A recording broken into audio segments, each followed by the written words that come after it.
All right, guys, welcome to another episode of the SpaceBro Show. That's right, your number one Friday late night podcast regarding Star Citizen. That's what we do every Friday at 10 p.m. CST, coming to you live from Twitch, and that's how we rock it. That's just basically the whole deal. It's the whole deal, guys. So, welcome. Thank you for being here. We appreciate each and every one of you. Tonight's special guest host tonight with me, we're going to have not only the illustrious, we're going to start it backwards tonight. Let's do it different. Got to make people feel special and everything. Mr. Toy Grevins here. So you got to say howdy to him. There you go. Also, we're going to have Mr. TexasSkulls in the house with us as well. Welcome, Mr. Texas. Second appearance on the show. And an older guest that we've had here, Miss RooSmash is back with us. Good to have her. Guys, we're going to jump into this right away, right now. And hopefully my buttons will keep working because my memory's like, there it goes. There it goes. Now I just got to mute you all. And we're all live. There we go. What's going on? Yay. What's up, guys? What's up? How are you guys doing tonight? Doing well, yeah. All right. So I made the mistake, just so everybody out there knows, I made the mistake of not rebooting my computer before I went live after doing video editing most of the afternoon. So if it's a little slow and sluggish, that's what happened. It's all me. 32 grams of DDR4 is not enough for this machine, apparently. So, all right. So we had a interesting week of development, as always. We had a bunch of little things we can talk about SC-wise. As far as the reveal of the Banu race, a little bit more info on that. We had the Banu Defender revealed, and some updates to some of the referral programs, everything else. So we're going to dive into all that. But first, let's find out what all these awesome people have been doing. So we'll start out with Texas, since he's right below me there. Texas, what have you been up to, bud? Tell people what's been going on, what your plans are, and all that stuff lately. I think I can manage that. Shouldn't be too difficult of a task.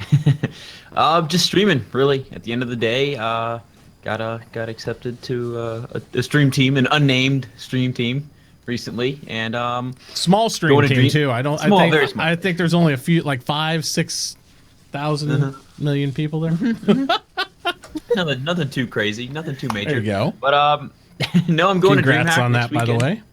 Thank you, I appreciate it. And I basically just have been trying to stream every day from a couple weeks ago to DreamHack, and of course I fail miserably at that because I'm hungover some days and just don't stream. But it's about it, man. Really just been streaming. Cool. So, hanging out, enjoying Battlegrounds and Star Citizen. Oh yeah, Battlegrounds been fun. We got to jam some more on Wednesday. That was fun too. Yes, we do. You also had a nice battle with against Dan Giesling and versus the rest of Test Squadron there, and you guys had some fun doing that in Star Citizen. We did, and I'm proud to report that I shot Dan Giesling in the face 3 times with my P4 AR ballistic rifle. Nice. That felt great.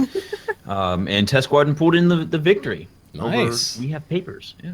There we go. I'm also drinking fine beers out of fine glasses. Yes, it's a Hell's Lager, right? Yeah, Hell's Lager. As everyone There's no says. head on that. Yeah. You sure it's not apple juice? There we go. Let's not talk about it. All right. Let's go over and talk to Miss RooSmash. And, you haven't been on in a long time, so what have you been up to? What's been happening with you and everything else? Tell us about it. Yeah, hey, thanks for having me. Absolutely. And, yeah, things have been a little busy, but I've been trying to stream as much as I can. Just recently kind of added another addition to the Crafty Brews and Nerdy News podcast that I have as well. But basically, it's like a cooking/baking edition. So I really kind of dive more into the beer aspect of like pairing and brewing and that sort of thing. I just joined a home brewers group here in my hometown, so I'm going to be learning how to homebrew, and we'll definitely be doing some live streams with that, along with coordinating some live brewery tours with some of the breweries here in town. That's awesome. That's really good. Yeah, I'm fairly excited. I got to catch some of those episodes. I didn't know you were going to do the whole brew thing. That's awesome. Yeah, actually, tomorrow I'm getting up pretty early to help with a judging contest it's called the Spring Fling. About over 130 beers get shipped to our organization, and we help judge them. Them, so that'll be fun. Cool. When you judge beer, do you do it like the wine tasters do? Do you swish it in your mouth and spit it out in a bucket and all that crap? Or You can't actually. With beer, there's so much flavor that happens after the swallow, basically. There's a lot of... There's a title for a podcast, After the Swallow. Good God.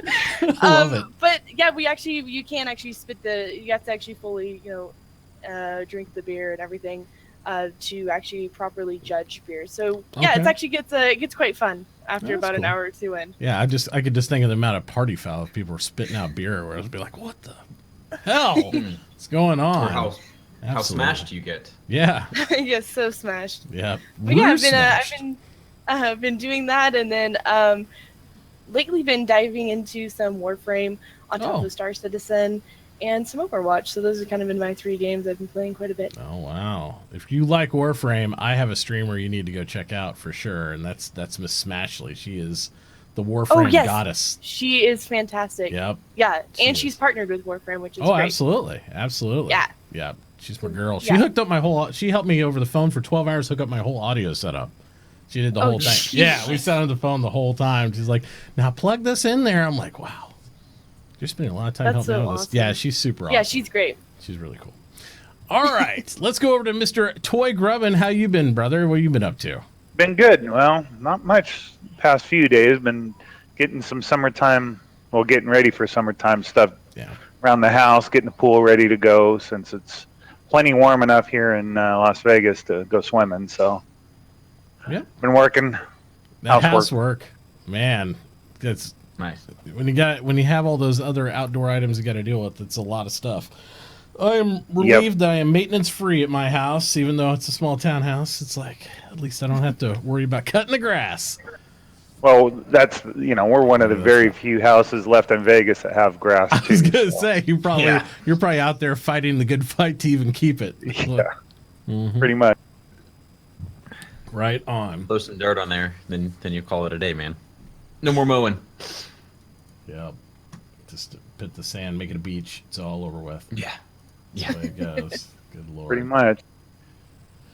All right, so we're gonna start out with. There's a kind of one thing I wanted to address before we get too far into the show. We got a lot of feedback on the last SpaceBro show, and a lot of it was basically people sending me messages saying they wanted us just to report the news, not really give opinions so much, and all that jazz. And I just basically had to let people know that we are an opinion-based show. If I only reported the news of Star Citizen, my show would last about 2 minutes for the most part, week to week. Or we'd have to do it on more a monthly basis and stuff. So just to clarify that, our opinions are our own, and we do love the game. Everybody that's on my show are real big fans of Star Citizen, but we can be a little bit critical, and we're going to call them as we see them, and that's just how it is. And we value your guys' opinions. If you don't agree, that's fine. Just let us know and give us feedback, and that's okay. It's a discussion. It's a two-way street. Everybody doesn't have to agree with everybody else. But we all agree on one thing. To disagree. Exactly. And, we definitely value everybody's opinion, though. And I do read everyone's comments on YouTube, so your comments are not wasted. They may be muted or hidden if they're a little too verbally verbose, but I do read every single one of them. So that is a thing, so don't feel like you're ever being neglected. I try to respond to them all. All right. So let's dive into this. ATV had some good studio updates for LA. A little bit more than I had anticipated for them, actually. The first thing they talked about was primarily about their component systems coming online. And this is something they've reiterated on quite a bit. We all have heard about the 2.0 system at this point and how it has been implemented. No matter how they word it, it has been implemented. And they're still rolling in things. What they haven't implemented as an aspect of it, or they are currently in the process of for the next builds, is actually putting the data into the component systems so they run dynamically. And what that means previously, on all the component systems, they had static stats, if that's even a good term. So basically, if you hit your accelerator, your cooler is running at 100%, or your heat's going up to 100%. It's not dynamically flowing based on the component interface going up and down. So it has maximum on-off influence. What they're doing now is they're setting the parameters for all the systems and pipes to work together So that way it'll be more dynamically impacted by each one. So if you get a 10% or a 30% or a 40% cooling bonus, you'll see that dynamic impact across the entire system and interface with the electrical and everything else. And way too much more complicated shit than I want to actually go into. But component systems are not fully online. The process is there, but they are implementing the data to make all those things come online. So we should start seeing more of that dynamically in 3.0 patch. So, that being said, I'm the most thing, and this is the thing I want to know about. Do you guys ever, when you fly, and I don't know how often you do, I assume you guys fly probably about as regular as I do, maybe once a week, twice a week, or something like that in the PU, you know, just kind of test the boundaries of what's going on there. Do you guys even mess with the component systems? Do you refit your ships? Do you do that aspect? Or is it something you just kind of fly vanilla? I mean, I'm more of a vanilla flyer myself, but I just want to hear everybody in the room to see what you guys think about, or if that's something that you're hopeful to mess with as we get more stuff online. So, Texas, what do you usually do when you fly? Do you refit your ships? Do you mess with them, or? Well, so for me, 2.5 was kind of a different story. You know, we were kind of locked into 2.5 for so long. And I was really big into the persistent universe then, and just, you know, going and finding people and killing them. And so to do that most effectively, yes, I would reference those spreadsheets that I think Malagos puts out, right? Renegade Squadron. Yes. He's definitely got the min-max of all that stuff. Absolutely. Absolutely. So yeah, I would pull all my ships into the hangar, and I would always change the loadout as far as like weapons go, right? But even in 2.5, I was changing coolers and shields and all of those. Nowadays, out of sheer laziness, pretty much, and just kind of the lack of me going to the persistent universe nowadays and really flying, I change weapon loadouts, and that's about it. Okay. Nothing more. Okay. How about you, Rue? Now, well, real quick to say, he's 3.0, that's going to be vastly different with a more in-depth system. Yeah. All right. Agreed. Yeah. Have you got much flight time in lately at all, or you've been kind of busy? For me? Yeah. Yeah, you know, it's been a couple of things. Work has gotten a little crazy, and then I'm in the process of building a new PC. So that's been a whole tackle of itself, as I had a bad motherboard. Anyways, so yeah, I haven't gotten a ton of flight time in. I did check out for a couple hours the new patch because, yeah, like Texas said, in 2.5, I loved flying in there all the time. I'd almost get on every night just to practice, even in Vandal Swarms and everything, and keep up on some new guns and some different loadouts and that sort of thing.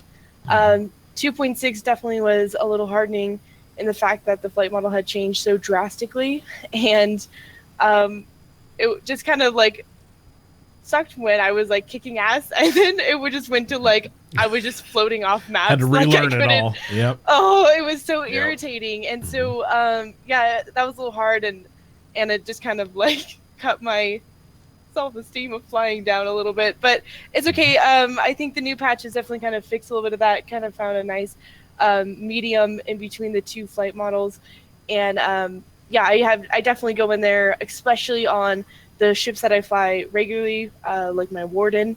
I will definitely go in and update at least the guns and that sort of thing, just because I'm comfortable with how that flies, and I know what works, and I know I can hit someone in like 2 or 3 shots, and then they're down. So there you go. Yep. Yeah. Sounds good. Sounds good. Sounds like you guys are actually still doing a little bit more to it than I do. Toy, how about you, bud? Have you gotten any flight time in recently at all?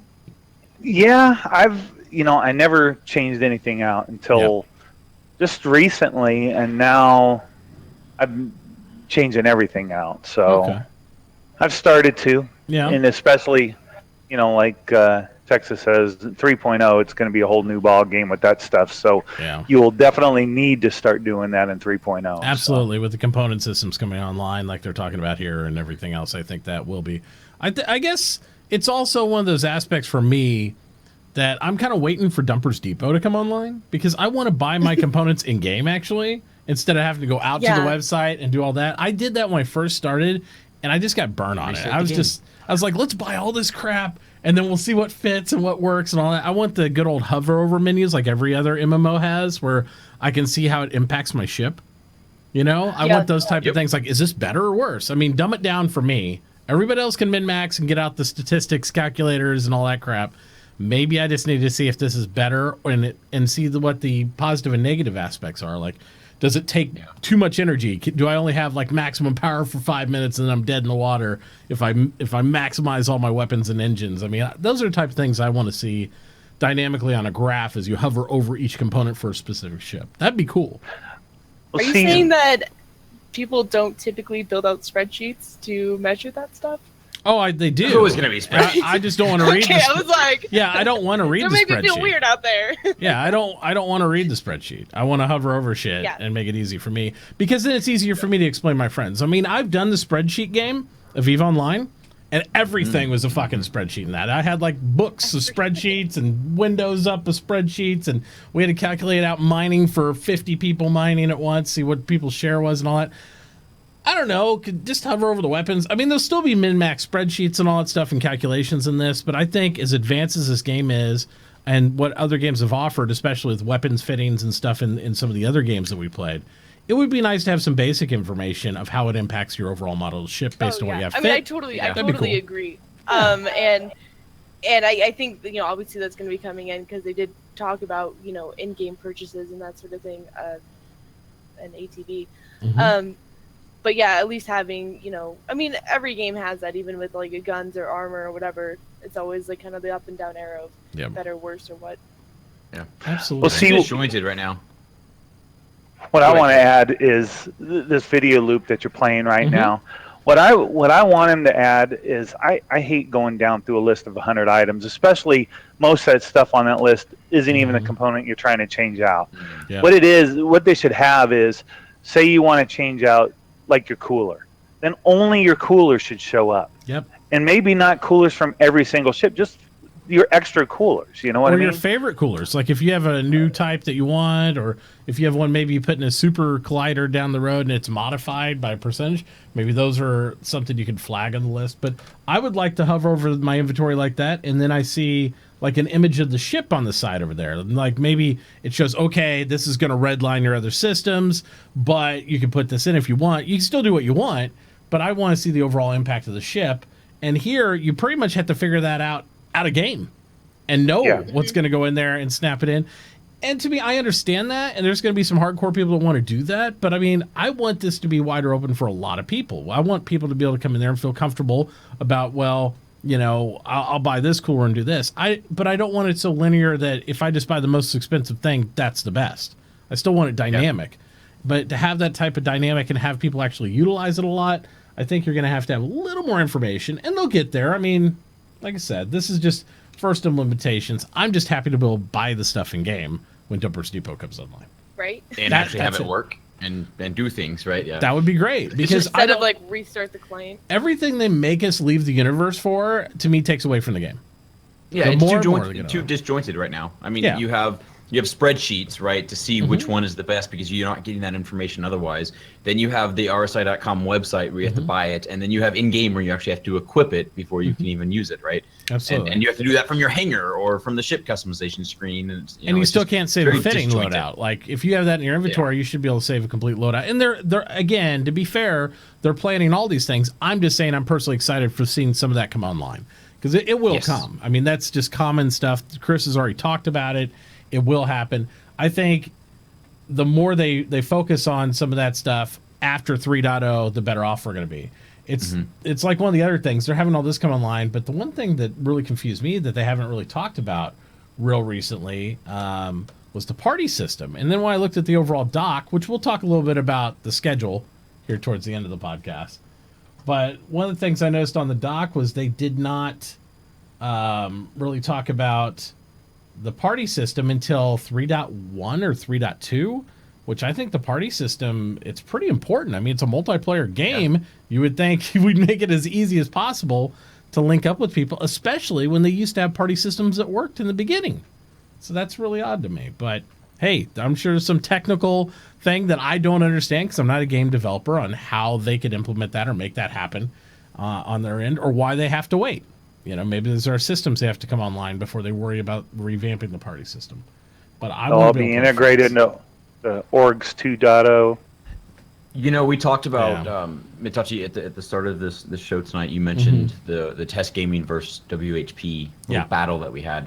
That was in the persistent universe. Yeah, that took us an hour and a half to get everybody in the same 5 instance. people versus 5 people. Yeah, an hour and a half. And actually, what we ended up finding out is that when you go and you click on join friends and you say, you know, you've got friend A in this instance and B in this instance. When you click on B, it actually joins you to A. It's a puzzle. You actually have to figure out which one to join to get to a different one. So that's important. That's a big deterrence towards. Well, yeah, and it's to me the other aspect is think about not only that. It's like people are, you know, it's an alpha, blah blah blah. Well, think of all the communities you miss out on, because a lot of communities. I'm not saying necessarily the size of like Imperium or Test Squadron or any of those, but a lot of communities come over here, and maybe they're only made up of 20 to 100 people. But if they have a real problem playing with their friends, they're not going to play a lot of aspects of it because it's a community-based game, and they want to get in there and do those things. And I always prided myself on representing Star Citizen in the beginning when they first brought the PU online, because the one thing that worked well was the party system. You could get your friends, and you could get in there, and if somebody got disconnected, they could rejoin, and more than the algorithm would put them back in the same instances and stuff. And now not having that, I guess maybe I'm a little more sensitive to it because it's not existent for like the last few builds. And I just think it's really important. And with them focusing all this stuff on marketing and referral systems, maybe if you had a party system in, you may get more people to play together. I'm just saying, CIG. Maybe so. Maybe so. We don't know. All right. So next thing here. This is something that they were talking about, and it got really technical. But the summary of it is basically the fact that they have AI systems coming online now to where you can actually either remote operate turrets and different other subsystems in the ship. This is something we'll start to see in 3.0 more. Or you'll be able to release them. Meaning, okay, let's say I'm Multra Crew with Roo and Texas in a ship, and I'm manning the gun, and we have a system fire in the back, you know, like something blowing up. Oh, I got to get on my station. Well, I can flip that turret to auto, right? And it can keep on firing and doing its thing, and I can go back and handle that subsystem. So it's going to allow us to implement more multi-crew type aspects, and then I can come retake control. So they're talking about making it seamless interfaces between controlling different objects, everything from doors to turrets to everything else inside the game. So these type of aspects are just coming online in their dev builds now because they're testing all of them. So we're starting to see more and more AI, not just from a character aspect, but from an overall ship aspect. I think RooSmash might have died. No, I'm still here. My camera's just she's like frozen. Frozen. I just love. You are exceptionally still. I just love how she's like so frozen. It's like she's got the poker face. Like I am completely bored with these dudes. We all have to hold still now. Everybody holds still. Everybody holds still for that freezing. Oh, you blinked, Texas. It doesn't count. You ruined it. You ruined it. I'm sorry. Everybody's going to watch this podcast. They're going to be like, see, Mitauchi doesn't have females on there anymore because like they just put pop-up cutouts. Yeah. You know what the problem is? It's the female model hair. Yeah, too much. We haven't got all animations in yet. It crashed the game right there. Yeah. I don't know how to fix it. I've never seen that happen. Like it goes stuck. I know it's kind of weird. I don't. If I can stop my video and start my video, I hope that just. You can. It'll anything. throw everything all out of whack, but it's fine. Just make it happen. Make it so. It'll be okay. All right, I'm gonna try this. All right. She's gonna jump it, guys. Watch out. Here we go. Uh oh. Let's see what happens. Oh, it's gonna cut one of us in thirds. I know it. We'll see. You want a poster of RooSmash wearing Cookie Monster? Wearing Cookie Monster? This is what. Yeah. That's chat. That's chat for you. I guess, I don't know, keep chatting. I don't know why. No, we're good. We're good. Oh, yeah. Yeah, so, anyway, AI systems, yada, AI stuff. You know, it seems very quick. I mean, too quick. You don't want AI to be better than you are, you know what I mean? And it seems right now like it would be because we can't even turn it to save our lives. But it seems like it's more responsive. But again, it's in a dev build. We have no idea, and they're just doing like asset tracking with it and all this stuff. So I think it's going to come down to how good of an implementation they have of sort of an AI skill level, right? So, okay, if this AI is just an expert, right? Okay, it's hitting everything, or a lot of things. But then again, they're going to need that sort of config and that slider, right? To dumb that AI down and make them miss more often. So, it'll be interesting to see their sort of implementation of that and how well they handle that. Absolutely. I think back to games like Arma where basically there is no AI slider. They just kill you all the time. There we are. All right. Yay! Hello. I want to show you guys this real quick.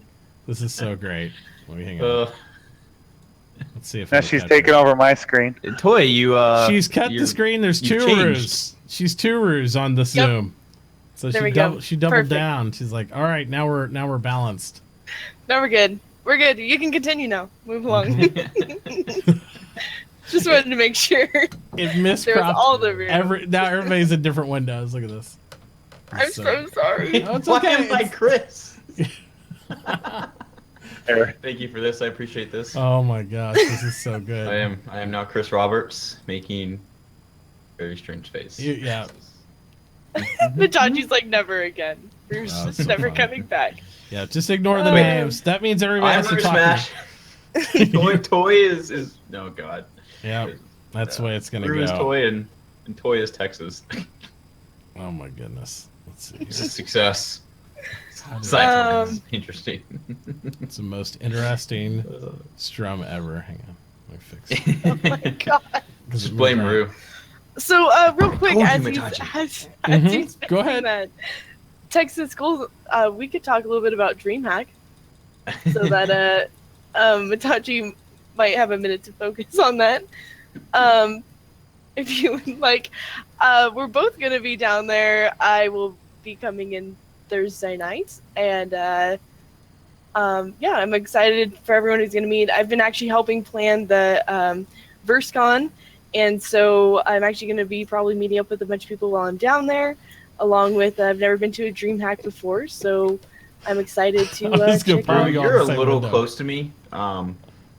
You're a little close to me. I just figured I'd pile you on the same window, and that would work out well. Can I have my space here, please? Nope. This is perfect. Poke at him a little bit. Poke at the him. beard. Oh, no. It's gotta be the beard. Well, she likes fuzzy things. It's obvious. So I permitted both of you if you got a link to wherever you're going. yeah, the DreamHack stuff. That's too good. And obviously, nobody's hardly drank tonight, so this is actually more interesting than you guys realize. Flipped and gift. Yeah. Oh my god, gosh. perfect. Wow. Okay. That's well, right. I'm just playing with the streamers, folks. Here's streamer. Pick streamer in the middle. Which one? Which one's got the streamer? One of the boxes. And yes, Roo, we are going to DreamHack together this next weekend, and something cool's happening on Friday that I don't even know if I'm supposed to talk about or not. And if that wasn't good enough, I got to do it in this window too. So it's gonna be great. Yes. It's gonna be awesome. Oh man! Roo came up and smashed the stream. It's perfect. I know. That's great. Here, you can sit by Toy now. There you go. It'll work out cool. Oh, jeez. The question is, do I, I can like promote clips and GIFs being made, or I'm into it. Do it. It's all good. Get your finger out of my. If you can't have fun with it, what's the point? None of this. All right. Let me see if we can't get. Ow! All right, children, sit in your rooms. Go to the right spots. Okay. There we Put go. me back in my box. I get it. Oh man! Yep. There Look, it is. All right, let's go. It's entertaining, Oh man, good. See, Rue did this on purpose. She plotted it before the show. Yeah. It was all plotted. Told you, man. She's up to no good. Somebody's already made a clip. I'm gonna post. There you go. Oh jeez. There it is. Let's take a look. Oh man. Did you link it somewhere so I can find it? Yeah, I did. What is I'll this? put it in Discord too. Your hands. Oh God. It's in Discord too. All right, let me see if I can switch this back so I can look behind my screen. Greatness. It's greatness. Who knows who's back there first? So, yeah. That'll be a GIF in like no time at all, and then we're oh God. Man. Well, enjoy. Where do you put it at? Pub chat? So worth it. It's under Twitch clips, I think. Okay. Yep. Oh no, it's in Twitch chat. Yeah. Oh, yeah, we got the clip. Yep. Oh yeah. Oh, Terrapin. Right. Yeah, that Terrapin, guys. Terrapin. Yes. Defender. I bought a Defender. Terrapin too, so I don't know. I want to see it after they actually get some, I don't know, some coloring on it. Because right now it just looks kind of ugly. Gray box, you know what you're going to do. Pretty much, yeah. Clip. Maybe. Come on. There we go. Let's see. Wow. You're a little close to me. Oh God. That's perfect. That's perfect. Oh, no. Oh yeah, she I think I can see myself cropping Rue out, just having her do this the whole time. Uh-huh. Oh, right, shit. right by your head. It's going to be perfect. Well, this has been clipped. This is a Oh, that's good. That's really this good. lives on forever now. Yep. It's perfect. Yep. Perfect forever. Fantastic. Thank you for that, Rue guys. couldn't help herself. Yep. She said I want a gift to be made. Or GIF. And gifts were born. In gifts. Gifts That were is born. exactly what I put in I have like my little offline image for my channel, and it says 421 at 10 p.m. Central. SpaceBro show where gifts are made. That was my actual wording, and who knew that it would actually come true again? There you go. A second time. So this is your fault. He's been Pretty much. every time Okay. he's been on the show. There's been a prefl of clips that occur. So I would Yeah. say that this is not something new. So anyway, all right. So to the Terrapin again, real quick. Space turtles. Yes, space turtles. Do any of you own a Terrapin? Let me ask you that to start with. Are you excited about the Terrapin? Is the Terrapin something you're into? Tell us about it. Anybody, just go ahead and jump in there. I don't care. I own one. You own but one? Are you I'm super not- excited about your space turtle?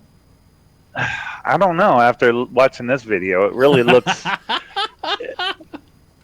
After this shit, no, not really. No, I like the concept, but this looks a lot more compact. It needs to be stretched out a little bit more. You know what I mean? Yeah. I don't know. It's too crampy. So we'll see. But Yeah. I mean, again, I guess then again, like that's the sort of reason behind it, right? It's supposed to just be this little shell of a ship that's really good at defending, right? Super heavy tank. true. It's supposed to give some good, like heavy recon, which, they compared it to like a Bradley fighting vehicle or something like that. Like you could go up, take some Sure. punches, and still get away. But it's supposed to be slower than Donkey Donuts too. So I'm like, Slower than Donkey Donuts? Yeah. Oh my god, I have to save that. yeah. That's a fantastic term. It is. Donkey It Donuts. sure is. I love There it. you go. I don't actually own a Terrapin, but I've actually really kind of looked into this ship a lot. I feel like I got an Endeavor, and I feel like this, the Terrapin might be something that would be great as kind of going alongside even the bigger ships, because you Yeah. can kind of shoot it out there. You don't really have to protect it very much. Mhm. It can go, and if you are doing any kind of research or anything like that, you can just kind of shoot it out there. It can collect that data, and it can come back. And like you said, it's slow, but it can at least get there, come back. Yeah. And without too much defense or other ships going with it, it's kind of a low risk ship, in my opinion. Pretty And, pricey though. But it's got no guns. Yeah, that's what the shell. Well, I thought it had the top turret on there. I don't know. From what I remember, right, this thing doesn't have hardly any guns. This is like junk guns. People thought originally it was gonna have like a tank gun on top, and it's Yeah. not so much anymore. But So- Yeah. what I want to see is the interior of it, because right now we're just on the exterior gray box. They don't show the interior because all this stuff is the Aurora reworks that they're doing Yeah. here.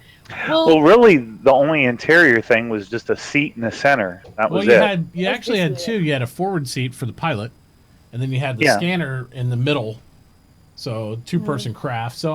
But considering the amount of two-people crafts around, right? It's probably got more cockpit room as a whole than all the other two-person crafts, dude, combined. Because even the Reliant is pretty tight. I mean, it's like you're here and here, and it pivots, and then you're stuck. This one, you might have a chance to bail out for something with a side door on it. I don't know. So it could. I don't know. We'll just have to see how it plays out. I just thought it was a little bit pricey for the role of what it does without having more features. If it had something cool, like an E-War aspect to it, to like where it could like scramble a ship's warp drive or something and like tank it, be the bait ship out there too, that would be pretty cool. There'd be so many cool aspects and roles it could play, but we'll just have to see as it goes along in development, obviously. You know, as far as design goes, I like the difference in design. I like that it kind of looks like a little ugly duck. Sort of, you know, just this, or turtle, I guess, perhaps. Yeah. Because I don't want everything to look out that, you know, out there in the verse to look like it's just been designed by, you know, some sort of BMW designer or something like the Origin ships. Like, I want them to look like shit. Well, we want variety, right? I don't want to buy 6 versions. And that was one of the complaints early on in the development, right? We had like the Auroras, and you had 15 different types of fucking Auroras, and you had the 300 series, and you had a bunch of different ones of those, and they're all the exact same ship. But now we're at the point where they're starting to get away from so many different variants necessarily, except maybe in paint or certain weapon loadout, but they're getting more in ship language, because we're getting more alien race ships, we're getting all these different variants there, and capitals that look way different from each other. So I'm pretty excited about where we are development, and I know they're going back and reworking the original ones, but I don't know. I'd be just as happy if they cut half the variants out of the small ships. That's just me. Sure. Yeah, and I think this ship, unfortunately, kind of got a bad rap because, like you said, it originally was supposed to be like this tank, or that's what people perceived. That was the perception, based on the original description stuff. Right, and so I think a lot of people were really wanting that and was like kind of all into it for this massive like tanky ship. Yeah. And then when we actually got it and it released, and then we got more information on it, a lot of people just kind of got more upset than excited about it, because then they're like, oh, what the hell? This is just like a scanner ship that has a crap ton of armor on it. Well, and Commander Shepard was one of those guys too, because I remember, you know, for those of you who remember who Commander Shepard is, you know, he's going to school, you know, very proud of him, going back to school, doing engineering and all that stuff now. But he was super excited about this ship, because he was dead set it was a tank. He was adamant. Like, I'm like, I don't think it's a tank based on the Q&A, because when the Q&A started rolling in, I was like, no. And you can see on this white box, they've totally removed the gun. There is no top gun at all. It's a dome. Yeah, it's gone now. It's totally gone. It doesn't even look like you can put one there. It looks like one of those little pop-up divots on top of your Coke you get from McDonald's. You know, the little just a little button. That's it. So it's just there was a big gun right underneath the cockpit too, and I don't even see that in these pictures. So remember the original concept had a big gun right underneath the cockpit. Yeah. So and maybe you can snap those on. I'm not saying they're completely gone, but in these images, I don't see either one of those being apparent. And I know that the role of the ship was never meant to be a tank, but you know, hey.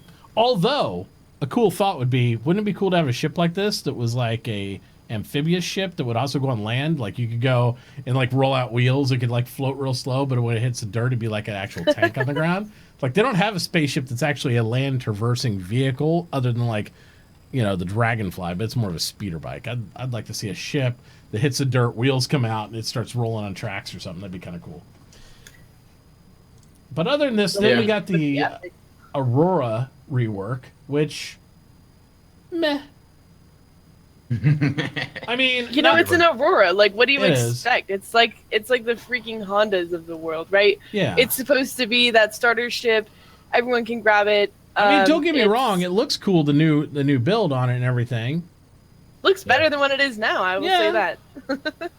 But I don't know. I kind of like the Aurora like that. I like that. I like that.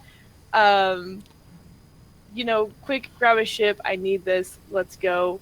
It really kind of reminds me of the Outsiders kind of ship, and I love that. Well, it's a starter ship, right? It's supposed to be a starter ship. I don't but you look like a fucking newbie if you're flying one, and I will fly one until I die. Well, I mean, all of Test, that's like their armada, pretty much, right? I mean, the armada of Auroras dropping from the sky, that's like the whole deal.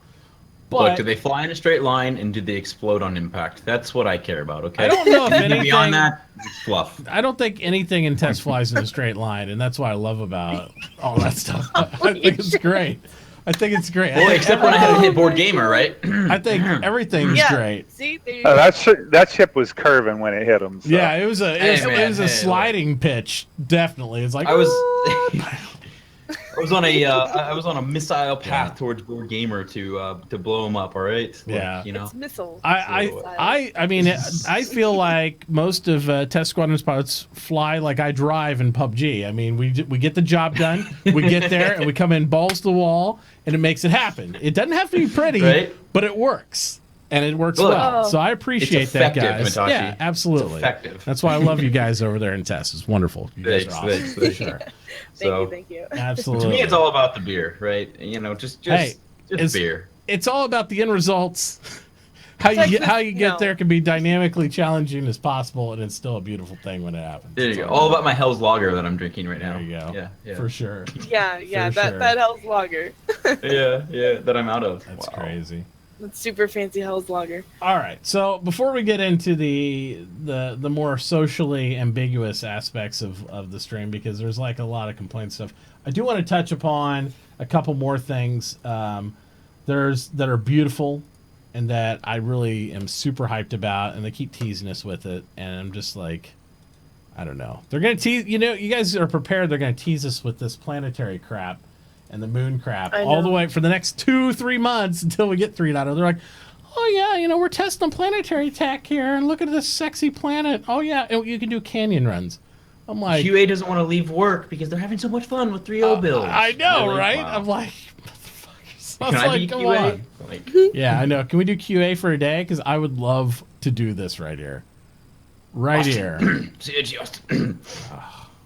Now I want to jump it in my rover. So yeah, you jump over the top while I'm going through the canyon and be like a Evil Knievel thing. What movie was that? Was that the asteroid movie where they had to put like a nuke and they had to drill down to save like Armageddon? Or was it there were two, right? There was Armageddon and then one that started with I don't. They do Armageddon that though. They was the one with canyon. Bruce Willis in it. Yeah. Oh yeah, yes, Bruce Willis. That's it. Okay. Yeah, Armageddon, that one. There's been a whole lot of save there. My God, that drink's bigger than you are, Roo. It's like 32 ounces. Yeah, 32 ounces of RooSmash. There you go. No, but this is amazing. All they need is like the turrets with like fire coming back, and it feels like 100% Star Wars to me. It's like so they're choo, almost there. I love this stuff. It's gonna be so awesome. I do too, man. This is gonna be great. Yeah. This is why 3.0 is, even without all the sort of like handcrafted content and like, hold your hand through missions, it's just you're gonna generate so much dynamic content that it's gonna be, I still think that 3.0 is going to be much more bare bones than a lot of people think, but it's that like the tools that they give you are gonna generate so much dynamic content like this, like canyon racing. Let's do it. Yeah, to me that looks like they're flying. I think they're flying a 300 series in that. Through that that's what it looks like to me too. Yeah, it's a 300 series because they got the semi-top canopy and all that stuff in it. But what do you guys think about the fact, since we touched on it, what do you think about the aspect that we're just going to be getting these 3 moons for 3.0? They're not done with the planets, so that's why they're pushing out the moons. Yeah. Because the cities are going to take time, so. Yeah. How do you and think, the AI... But how do you think that's going to impact the gameplay of like what they're trying to roll into 3.0? I mean, do you think that's going to have significant impact, or do you think? No, I think they're so busy trying to work on the AI stuff right now that let them work on that stuff. The moons will be enough for us to get down and play with and keep us happy for a while. You know what I mean? Yeah, that's what I think. I'm sorry, Mitauchi. What? I couldn't help myself. Stay in your box. I know. Stay in the box. My bad. Damn. I'm sorry. I'm down here. The question I have to ask people is, are you going to be able to tell the difference between a moon that is gigantic versus a planet? I mean, ignore the landing zones for a second because that's important, right? But in the interim, what difference does it make? And it's the same thing with like, when they go and CIG preaches this solar system size all the time. What difference does it make if it's a realistic solar system and you travel the speed of light, or if it's literally a 1/100th of the size and you go 1/100th the speed of light? What difference is it? You're never going to tell the difference, right? And atmosphere. Atmosphere would be a huge difference between moons and planets. So. Well, okay, I'm talking sheer scale here, though. Scale. Oh yeah. Moon size versus planet size, you're not going to be able to tell the You're difference. probably not I mean, gonna, they even you won't said, tell until they put planets in. I mean, until you get them, I don't think you'll feel even the difference because there's really small planets and there's really large moons. I mean, it's one of those dynamics there. But I think it's more the inherent aspect of thinking you'll have ports of trade, more on planets. You'll have more AI. You'll have all those things. But like I've been telling people that ask me, the same question that I posed to you guys, they don't have those systems ready. So the planet would feel very empty right now anyway. So they're not ready to fully implement those. So the difference between the planets and the moons is the moons just have a lot more terrain, a lot more things that we can do and enjoy now. Or we could just wait and it'd be longer and they'd push it all back. I have always been a proponent of them, chopping up 3.0 into kind of, slices and all that stuff. And that's kind of what they're doing without saying that's what they're doing. But they had this huge scope of what they wanted 3.0 to be. And now they're like, all right, well, we got this section mostly done. Let's just give them that for now. So they got something to play and move on. And that's the way they should do it. That's it. Problem is delta patching, I think. Well, that's true. But this is a large component here. So hopefully delta patching will be happening right on the heels of this or right before this. And then we'll see more incremental updates.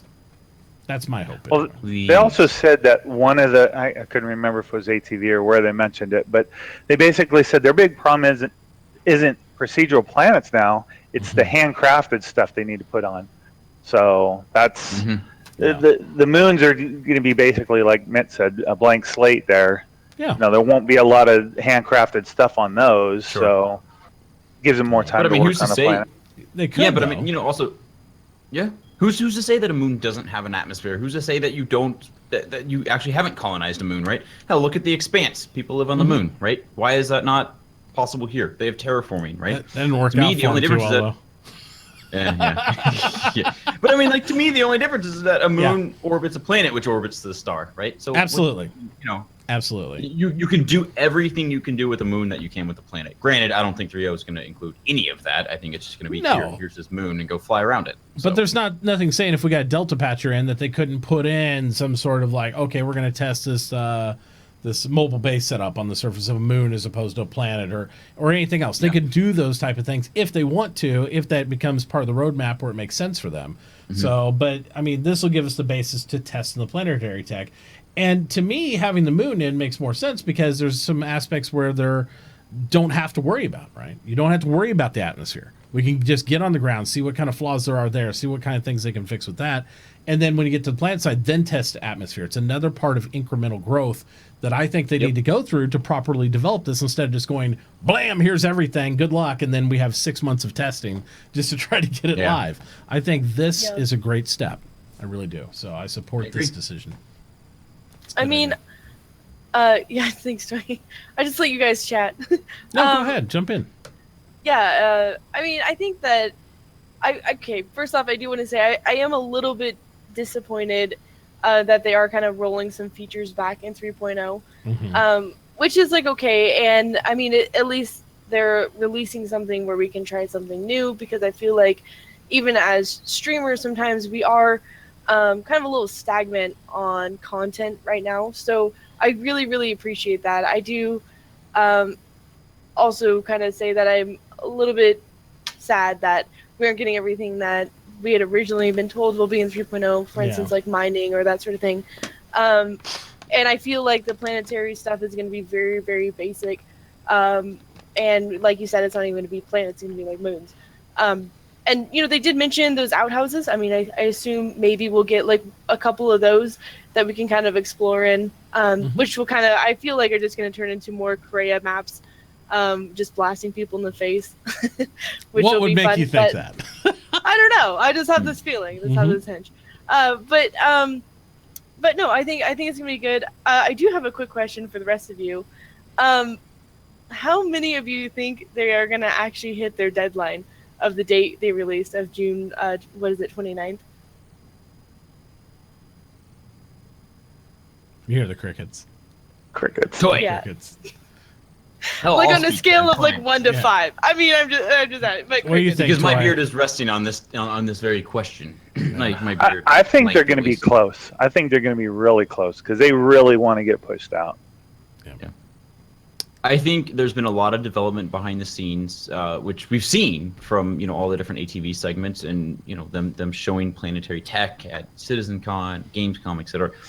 I think that they were also very conservative this time around in making that schedule report, trying to ensure that they at least come close to it. And at the end of the day, I've always said between June and July was my estimate, and that is literally based off of nothing but bullshit. But still, I'm going to stand by it, and when I'm right, I'm going to rub it in everyone's face because I'll be drunk, and then I'll make fun of you.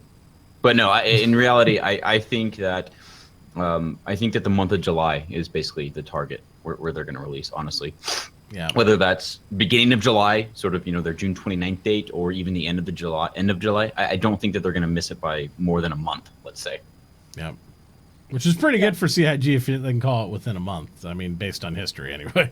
But I agree with these guys. I think they have most of the ground tech for all this stuff there. We're seeing it, right? We're seeing about all of it, at least in dev builds. So I'm thinking that they're being very reserved and they're calling it as close as they can, probably giving themselves a couple extra weeks, thinking that, okay, we'll do it. Because they don't want to call out dates or even give us estimates unless they're really, really, really sure. I'm not saying it wouldn't get padded out by a couple weeks, but I think it's pretty damn close.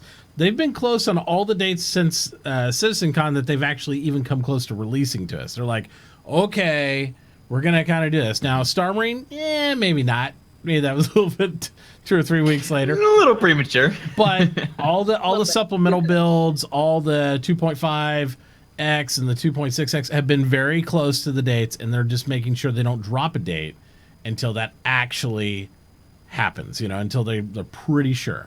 Now, the challenge in that is this is a little bit farther out, so it's more of a risk, but there's, it's balance. It's balanced. I think they'll release something around that target date, even if something's way pushed back, because I think they're prepared to kind of reel in the features that aren't. But I also think they might surprise us, and they might be able to reel in features that get done, like mining.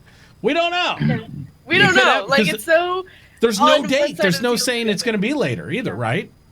Yeah. Because they don't know. It might be the little icing on the cake being like, oh, yeah, we got some moons and mining. You don't know. So I have talked to a couple people about just this whole release schedule date stuff that's, they released. And there's been a couple comments of people saying, like, well, it doesn't really make sense that they're putting out 3.0 before Squadron 42. And the reason why that is because they use a lot of elements in Squadron 42 that are supposed to be in 3.0. So it almost make more sense if Squadron 42 was released and then 3.0. And I've kind of gone back and forth on that, and I kind of slightly agree. And as much as like we're all like super excited to get like Squadron 42, and we've been waiting on that, I feel like there's definitely some things that they can use in 3.0 to test before they implement it into Squadron 42. So I've kind of gone back and forth on some of those. That's the biggest thing, I think, is that a 3.0 release to us in the persistent universe and as alpha or pre-alpha, that's their test bed to make sure that things work before they actually release a gold game, right? Before Squadron 42 actually goes gold. So I think 3.0 is where they reel in those features and make sure that they work before they go. Yeah, but wouldn't you think that it would be easier to implement systems inside a single-player game, much like their dev builds, than it would be in a multiplayer universe? So if they had the similar system, they don't have to worry about netcode. They don't have to worry about stuff because it's single-player. It's not like they're balancing against something else. So even if they have the raw system online, as long as they get it up to the fidelity of what they want, I think it'd be fine. But remember... So, Toy. Go ahead.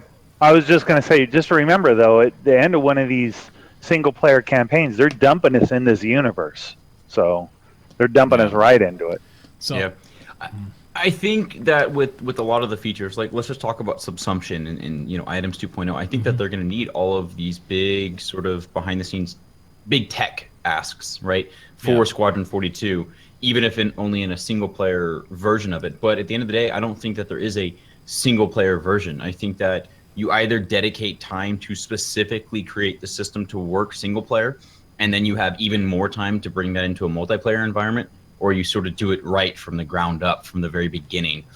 And I think that's where their focus is making all these systems work today for a multiplayer environment, because I think you always increase your dev time when you first try and do something single player and then multiplayer. Yeah. So I think that's their approach, and that's why 3.0 naturally, to me, comes before Squadron 42. Yeah. I think it's a couple prong. I mean, I agree with part of what you say. I still think that it's easier to implement it on single player because of the netcode aspect, but the AI, like you mentioned, I think the AI is not ready. And how are you going to have a single player game if you don't have the AI ready? I mean, they could drop this, which, you know, I'm not afraid to say it, like Rue was basically alluding to. This is not 3.0. They're calling it 3.0, but this is not the 3.0 that they what we did. got told. But I was kind of anticipating that. I think a lot of us were, because they were over promising what 3.0 was going to be, and it would be nearly impossible for them to get all those features in. They're like, oh, wait till 3.0, that'll get fixed. Wait till 3.0, that'll get fixed. So I think this is the reel it back in moment where they're like, okay, this is what we know or we feel we can deliver by this point, and then we're going to spread stuff out. And I think it's a smarter approach. I think it's a more fair approach, and I think the timing's right. Because if they would have looked at it and mentioned this like a year ago, like at the end of last year, I think we'd be like, wait a minute, June, July? Now that we're only a couple months away, and they're like, all right, we're going to shrink our feature set. It's still coming, but we're going to put it in this part instead of this part. It makes more sense. Yeah. It makes more sense. Plus, I know a little bit about Squadron 42 as far as script-wise and all that, but I have no idea what assets they need for that part of the story. Is the Banu Merchantman in it? If so, that's not scheduled to be done until next year. I mean, I have no idea. So I'm assuming. Javelin Idris right Well, now. we know the Javelin Idris. That's why they've been working on that. And those are basically done from an aspect of being able to walk around the models and do what we would probably do in that game. But I mean, maybe they could have the Banu in there. Maybe it's just a skim. Maybe you never go inside of it. I mean, I don't think every ship you're going to go in, because this is a 3-chapter story they're going to do. So it doesn't mean there won't be more and more things that come online. We just don't know, positive or negative, what all assets they need for that, what they're lacking. The one thing we're sure of is AI is not ready. We know that. Yeah. So look, I 100% agree that something like AI or whatever it may be is definitely easier to implement for single player without netcode first. 100% agree. I mean, I think that's absolutely true in almost every case. It's just a matter of, but do you have to do extra development to first tailor it for single player and then add on to make it multiplayer? Yeah, I don't know. If you just start it out. Yeah. But see, if you've been watching all this AI stuff they're doing, this AI stuff they're doing isn't like AI in any game. This is like a smart AI with the getting up and being able to sit at a table that already has people sitting at it, and the AI is smart enough to know, hey, there's a guy sitting there. Yeah. Let's move over to the left a little bit and make it look as smooth as they do. You know, that one where they had all of 50,000 guys walking in different circles and stuff like that. So and they did state the AI is supposed to react the exact same, because if one thing, even though it doesn't logically make sense to me, but I'm not a game developer, they like to build systems like Texas says. They like to build systems that are like, this is the one time we build it, that's it. And, you know, maybe from a game development point that makes sense. I don't know if it's like you have to build it differently for one versus the other unless you go all the way with it. I don't know. I don't know if there's like, okay, we have it developed this far, we can put this in, but it needs a little bit more on top to do this. I don't know. I'm not that knowledgeable in game development to make that call. So, but CIG wants to build complete assets that function before they implement it in either world, and that's their path, and so that's what you got to expect them to do. So the one thing I can say is that personally in my professional life as a developer, not for games but for business applications, is that we oftentimes face the decision, okay, do we make this full back-end feature now that's going to allow us to do everything that we want to do a year from now, or do we do sort of a Band-Aid fix today to get this one piece working, and then it's going to cost us a little extra time, but we get to get one piece out sooner? And that's usually the trade-off. Spend more time now making the full back end, even though that's going to allow you to do many things later on, or do a little extra work now to get something out sooner, but then have to do more work later. That's usually one of the trade-offs that you experience, and I think that's what they're seeing here, and that's why it's quite funny too. Yep. Makes sense. I will mention that at CitizenCon that happened, in LA in October. They mentioned the 3.0 is the statin system. They said that we're going to have more mission available that are more in-depth and detailed. They mentioned the cargo mechanism, and I think they I guess the other thing was like basically Gamescom last year, that was 3.0 that they originally called it. And yeah, so that's kind of where my whole kind of being, not like negative, but just kind of like a little bit of disappointment, and they definitely rolled some features back. Yeah. Which is okay. Yeah, because it makes sense. As active development, they gotta approach it from whatever makes sense when it hits you. You know, as a former project manager, shit happens. You got to make adjustments. You can't just be like, oh well, F it all. This is it. You know, there's many times we'd be pulling lines or putting new systems into a business, and maybe somebody hits a gas line where you're gonna, oh well, we can't change the schedule. Well, no, you got to kind of adapt.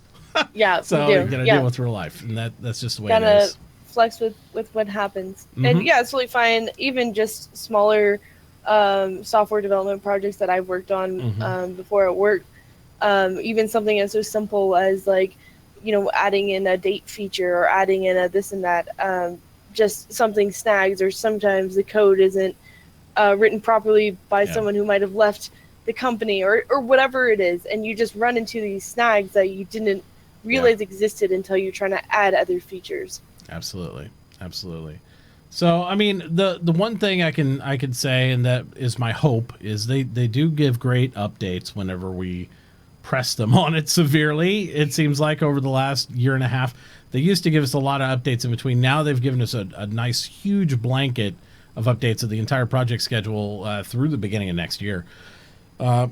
My only hope and request is that they update them, that they keep current on, because they've been notorious over the last 8 months of giving us a big update of stuff and then going silent for a month or 2 or 3 months, and then it's like, then the heat of the community builds up, and we get a lot of people asking us like, what's going on, what's happening? I'm like, oh, you know, they're working through it. But I mean, it's true, it happens, and I'm encouraged by the fact I think they'll stay more on top of it this time, but you know, fool me twice. So I don't know. I mean, we'll see. I hope. There was a Reddit post, actually, the production schedule update, and somebody's actually checking the production schedule and matching where it was last Friday and then where it is this Friday, and they are actually moving things around, which is good to see. Well, if you watched the last Ben's Day over on Nikki's YouTube channel, which she does, Nikki D'Angelo does a great, show. Usually it comes out on Thursdays or whatever, Thursdays or Fridays, where she does a one-on-one with Ben Lesnick each week.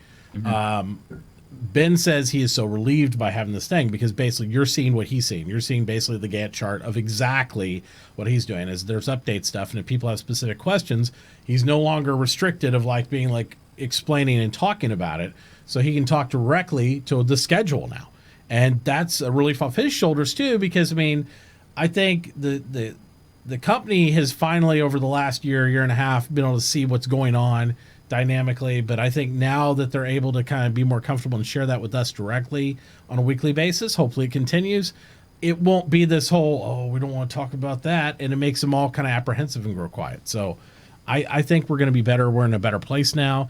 All we really need is a Delta patcher. And I think the community would really kind of lay off of them on a lot of aspects, at least as far as scheduling goes. Not only do I have at least a dozen friends that can't play the game because there's no patcher in it when we're going through these builds, because they don't have the data. I mean, even if they were falling a little bit behind on the report, I mean, I would rather just have a quick release of like, hey guys, you know what, the report that we put out on such and such date, you know, we are falling a little bit behind right now, but we are exploring some other options, and we're going to make sure that we get this right, blah, blah, and you know, here's a few things that we thought we'd be at and we aren't quite yet. Like, that would be much more honest and appreciated, I think, even by the community. Instead of like these awesome updates that you get, like, holy crap, this is gonna be fantastic. Like, as soon as you get we all get super hyped, and then we kind of get cut down because we get like this super silent treatment, assuming that they're like working on a bunch of shit, right? Like, oh my god, things are getting fucking awesome, and then it's like, well, and I think that's a roller coaster, right, Rue? Because we go on this whole like, it's like constantly, it's like we're gonna over deliver, baby, and then it's like, okay, it's gonna happen, and then you go downhill and you're like, wait, what's going on? And then it's like, don't worry, it's gonna be even more amazing. There's a fucking sandworm and shit like this, and I'm like, true.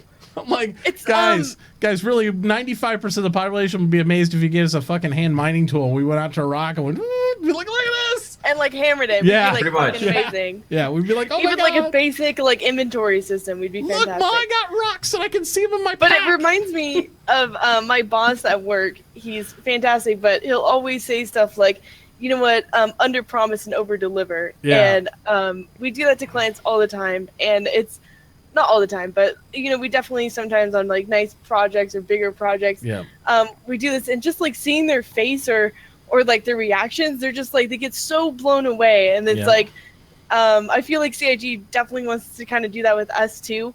And so, yeah, it does go on this roller coaster ride of like, oh my God. And then it's like, oh, they missed that. But then they like show us the next thing. It's like, holy shit, that's going to be awesome. And it just gets crazy, but it's fun. And I love being a part of this whole like development and early release or early access and everything. It's just really cool just to see this whole process through. Mm-hmm.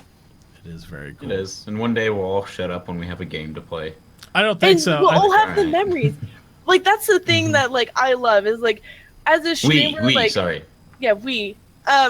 we'll get we get like clips and all this stuff of like dorky crap that happened like back in all these early, like all these weird clips I have of like when I couldn't sit down in my seat, and so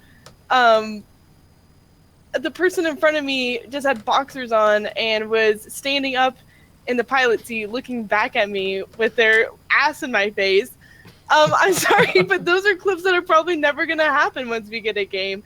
And they're just awesome memories. Like, I just feel like players are connecting a little bit more because we've all been on this roller coaster together. I would agree with that. I think backers definitely kind of flock together and we support each other in different aspects and fun when we know that we're going through the same emotional roller coaster and challenges. But I think we also draws us, even though we might be a little bitter sometimes, it draws us even closer to CIG devs because they're going through the same thing. They don't want to fail. They don't want the roller coaster ride. No. They're like, they want us to get excited, but they want to deliver too because, I mean, they know we're going to be that much more excited about it. So I know they're doing a great job. I just, you know, the communication thing, as long as we maintain where we're at with that, we're at a high point for communication. I just want to maintain that. And I think we'll be really, really good and all that stuff. All right, so let's get into. Ooh, I'm excited for this next one. I know. I already know what it is because he's smiling. All right, now. Personally, I want to go ahead and state I don't have anything negative about this at all, other than the fact there's a couple little twists on it that I'm kind of like that. Yeah, disclaimer.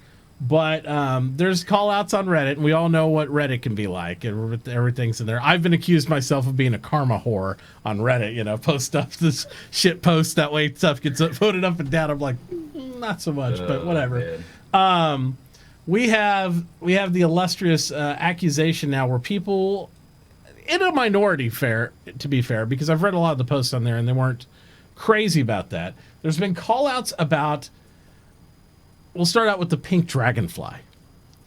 The pink dragonfly, which a lot of people are like, wait a minute. I thought we're going to have crazy pink stuff inside the game, and we weren't going to do all this craziness and all that. And a lot of people have pointed to this video right here, which I threw a clip up because I found it. And there's been about 6-7 other videos where they talked about this. Now, the thing is here, I'll play this real quick, and I'll even play the audio of it for you guys. But I know you'll hear it really delayed on stream, but we'll go ahead and play it. Like, it'd be a little bit distracting if somebody flew through the universe with like a pink retaliator. That'd be weird. But so basically, all he says is, and all the clip says, he's like, you know, they're gonna have a limit on colors. They don't want to go crazy. It'd be really weird if somebody flew through the universe in a pink retaliator. Or something like that. Specifically is what he said.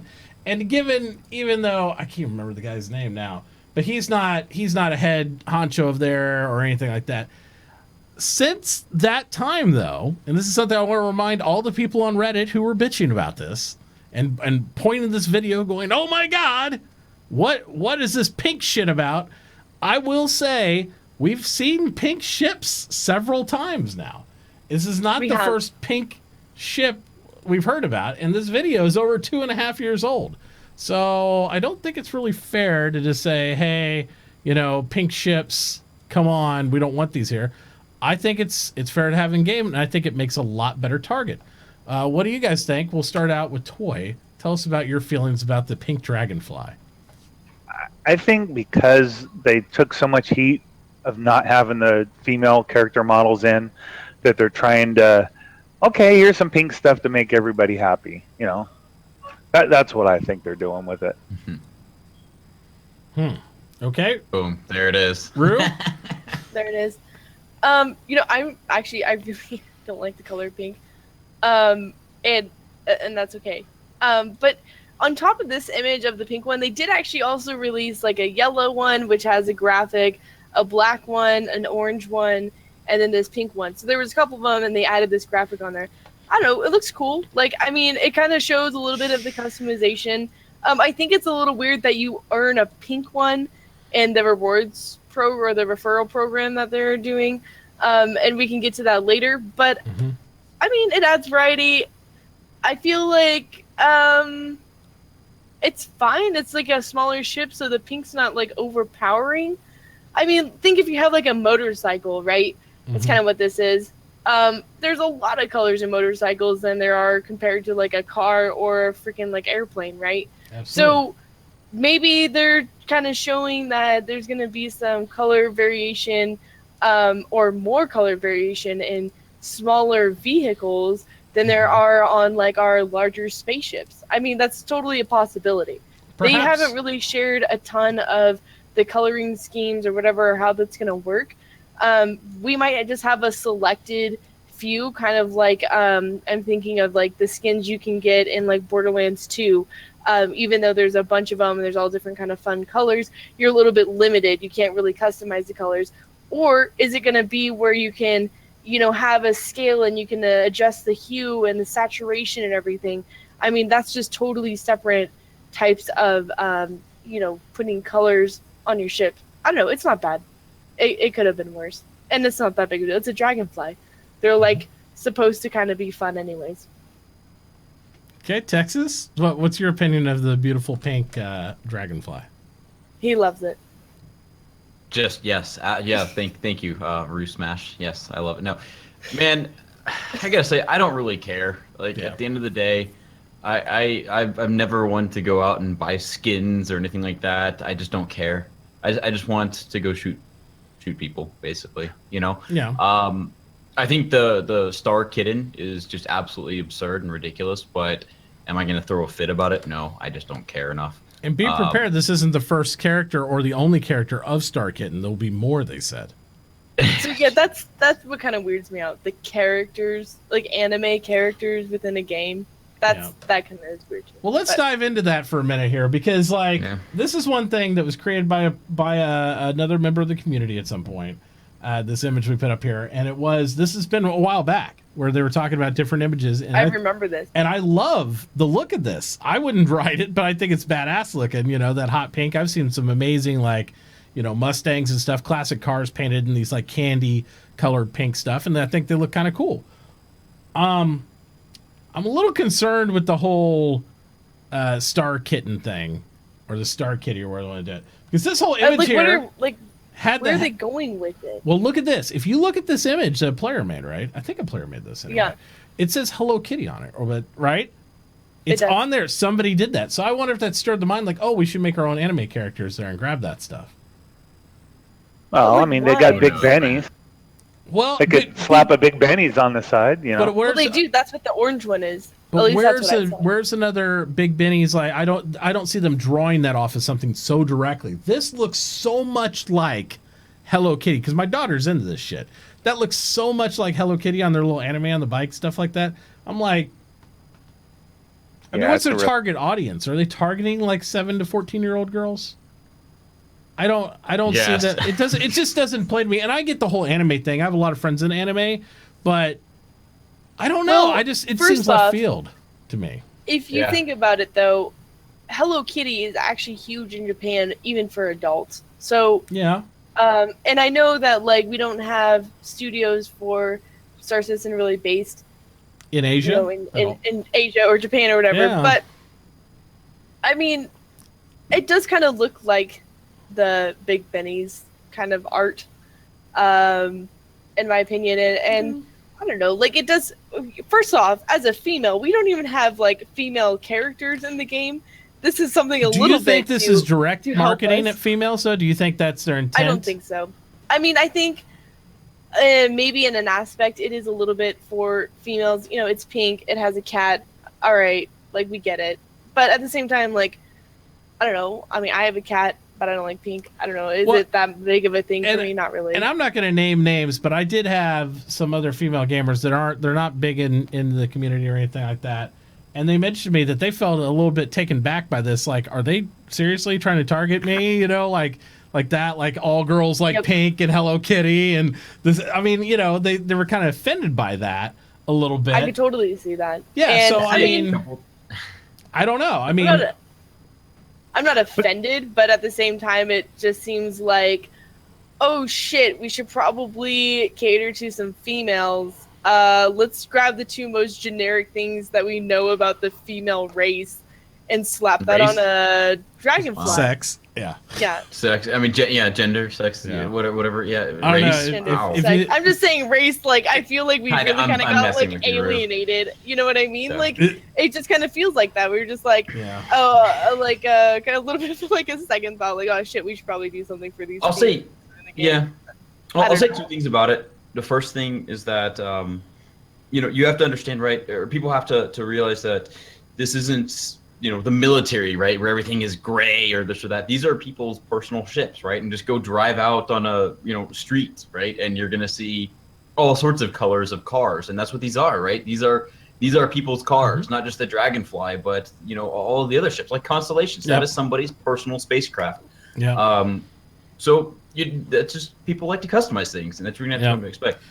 But the point, real quick, the point about marketing, and if this is marketing towards females, they're doing a really shitty job then, because they're not selling this thing. They're giving it to people that are already backers, that are referring people.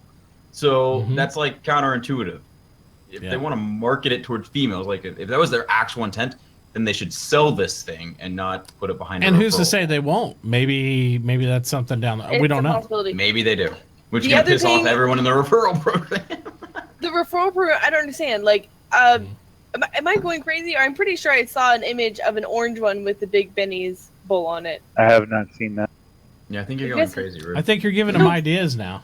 I think I might. No, I'm legit. I saw. I think this. It was a player created one. I think you're right. I think there was a player created one, but I don't think they have one that they put out like that. Okay. There's only the three that I know of: the black, the yellow one, and then this one now. I'm pretty sure the Benny's one was just like this one, Rue, where a player made it and kind of did all that stuff with it and all that. So you probably seen it. So orange one, Rue's red. Okay, I get it. But I'm just saying, like, something like that, or whatever that the other character created, probably would have gone over better. I'm just gonna throw it out there. Like, there's such a huge following for like Big Benny's, and maybe that's the reason why they didn't do it, because they were like, we already have the Big Benny's machine. We created the like Big Benny's hedge. Like, having a Big Benny's Dragonfly would just kind of be like over the top of this whole Big Benny's thing. I think if they didn't have the Kitten on it, I would be even like more acclimated to buy it for other people and stuff. I think they might have pigeonholed themselves with having the Hello Kitty and it pink and all this stuff, because it's a cool color. It's just, I don't know. But see, this is what worries me about all this. This game won't have a subscription when it's done, and they won't be selling ships when it's done. So they'll be making money off these, what they're calling now, variations. So they've already had, 2 previous ship variations, and all it was a ship color change. Well, I call bullshit on calling it a variation, because they did that with the Hornet. Oh God, that pissed me off. Yeah, because it's like, no, there's nothing that's changed about the ship. It's a fucking skin. And then they came out with the pirate skin. They called that a skin. The Caterpillar pirate, yeah. Yeah, and then they have the other, what was that called? The wildfire. Super Hornet or whatever, and then they called that a variant. I was like, that's bullshit. It's just a Hornet. We found Texas car secretly when we were there. He said he didn't like pink things, but I threw it up there for him. So now, when the game gets released, and this is where all these other games are making money off selling these skins, and that's fine. Sell the skin. Sell the different colors of ships because, like Texas Skull says, everyone's going to want to customize their own ship in their own way. Yep. And if you want to paint your ship hot pink, that's fine. Paint your whole fleet hot pink. Sell that variation hot pink, but don't give it away as a stinking, a referral reward. You know what I mean? Well, here's your referral reward right there. Yeah, and then there's the T-shirt you can add to your character. Yeah. That's not going to make one of my friends want to get this game right there at all. It's not going to I'll tell a friend about it. So if anything, they might give me the referral point because I don't know.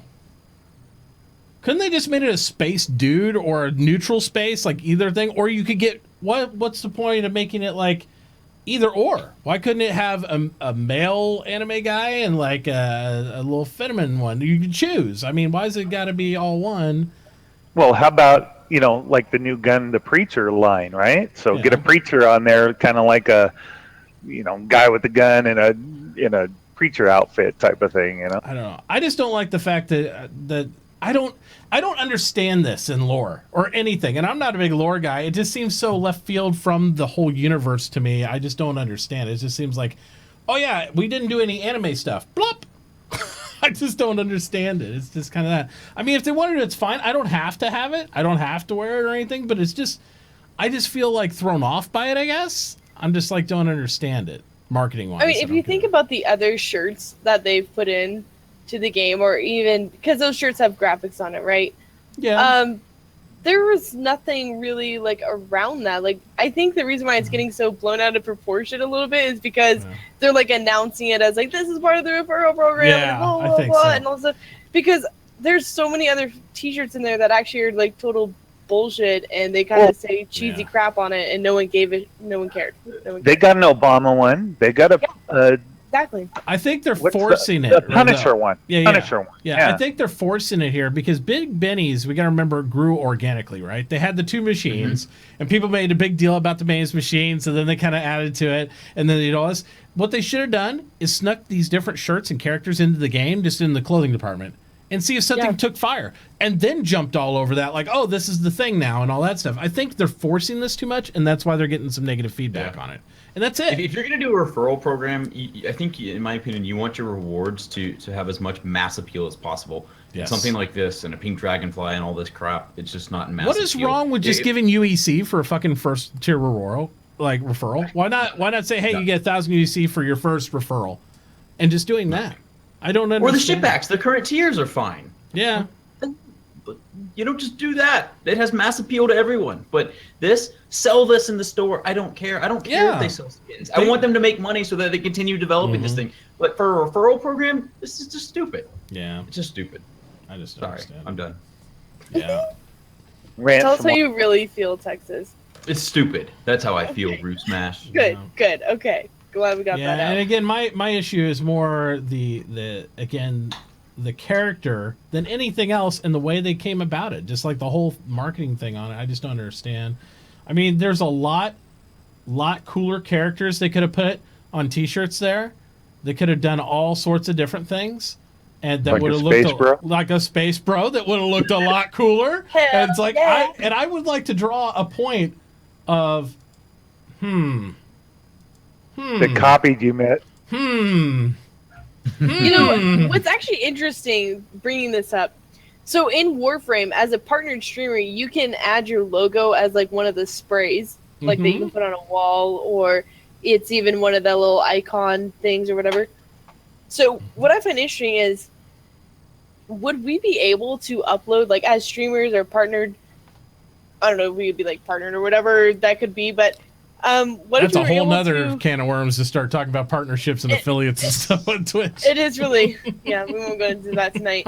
But I will say something like, it would be kind of fun for maybe backers who have been around a long time to be able to upload some logo or icon, or if they've been a Twitch streamer for a long time and have really helped grow Star Citizen community, that they could offer that, and we could have a shirt that could be pretty basic, but at least our logo could be on it, which would be kind of fun. I mean, we make those, in real life. That would be cool. I don't think it would do anything right now in the world, except fan the flames of discontent, as we've seen on Reddit.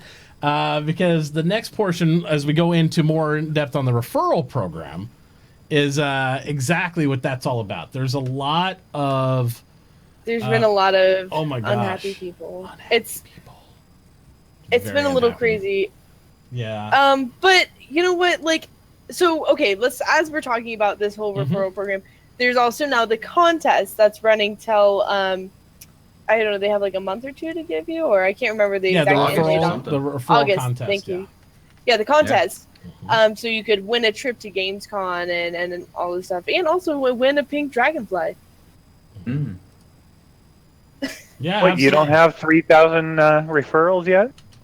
I don't. It's What's crazy. wrong with you? I know. Oh, I've been over here just slanging. Oh man. And yeah, we're gonna get in this. We kind of skipped over the whole Banu thing altogether, but we'll get back to the Banu because we'll go back to the Banu for sure. Yeah, it's been eating at us with the referral stuff. And there's a specific Reddit post, and normally me and Poison Taco don't necessarily always see eye to eye on things, but there is a Reddit post out there that has gotten over at this point 2,690 upvotes on Reddit, on the subreddit. That is a lot of upvotes. And it's mostly talking about the fact that it says CIG or marketing is too far ahead of itself. It's not trying to say you shouldn't market, because we've been on them for years about, market all this stuff. But basically the way, the expectation, I guess, level of what they're looking at for referrals, and this is the main complaint from a lot of the people that we've seen posting in the community on Reddit, is the fact that it's targeted for people that are much higher level, mostly like streamers, content creators, people that reach a wider audience, because the common person isn't, in their words, isn't going to get more than 5 or 10 referrals for the most part. So by them adding levels that are like, 2,000, 3,000, it's not really doing anything for them. And all it's doing is promoting these huge things. And even the referrals that they would want to go to if you were at the 20, 30, 40 level or anything like that, those referrals, you're asking a lot of people, a lot of your friends to come and buy this game when we don't have the content to support it yet. So you get all these people and you tell them, come buy the game, come check it out, and come do all this stuff. And you're like, okay, what do I do? And it's like, well, we got Star Marine module, we got Arena Commander, we got this. So their complaint is, I don't see what you're like asking for the moon, and I don't see the payoff back from it and all this stuff. And I think the reason why they created those levels is, as we saw in that video of ATV today, was that there actually are people who have those mini referrals. Yeah. And I went back and forth about, we're not going to call those people out because a lot of them are fellow content creators of mine. But the main complaint about that, and that blew up pretty big too in this thread and a couple others, was the fact that CIG showed those people, showed how many referrals they had, and called them like the leading, contributors for this contest. So the base community felt like, well, talk about rigged. You're basically advertising for the top contenders, so maybe they'll pump more referrals to try to get their favorite guy to be able to get a free trip to Germany or a capital ship or something like that. And from that aspect, I see what they're saying. I mean, there are a lot of just frivolous complaints in there, like, oh, I should get the fucking moon for getting one buddy to join the game or something, But at the same time, it's something CIG normally doesn't do, as far as just like, say, hey, these are the top contenders, here they are, and all that stuff. And I look at it, and I could be inferring a lot. I look at, like, maybe CIG's trying to give back to some of their favorite content creators a little bit, because they spend a lot of time and energy on some of these guys. Some of these guys are in a lot of their shows. They fly around, they take time out of their lives to come on their show and talk about the game and do all this stuff. So I think they try to scratch each other's back in certain unbeknownst terms. But I just don't think the community was used to them seeing it so blatant in their face that, like, hey, these guys are leaders. And I don't think they intended it that way to the community. But that sure as fuck the way the community took it, according to Reddit. It's not good. Yeah. So, Rue, go ahead, and I want to hear your thoughts on all this whole thing with how do you feel about CIG's referral program overall, but how do you feel about this contest? How do you feel about them showing these specific content providers, and do you think the community has merit in their complaints?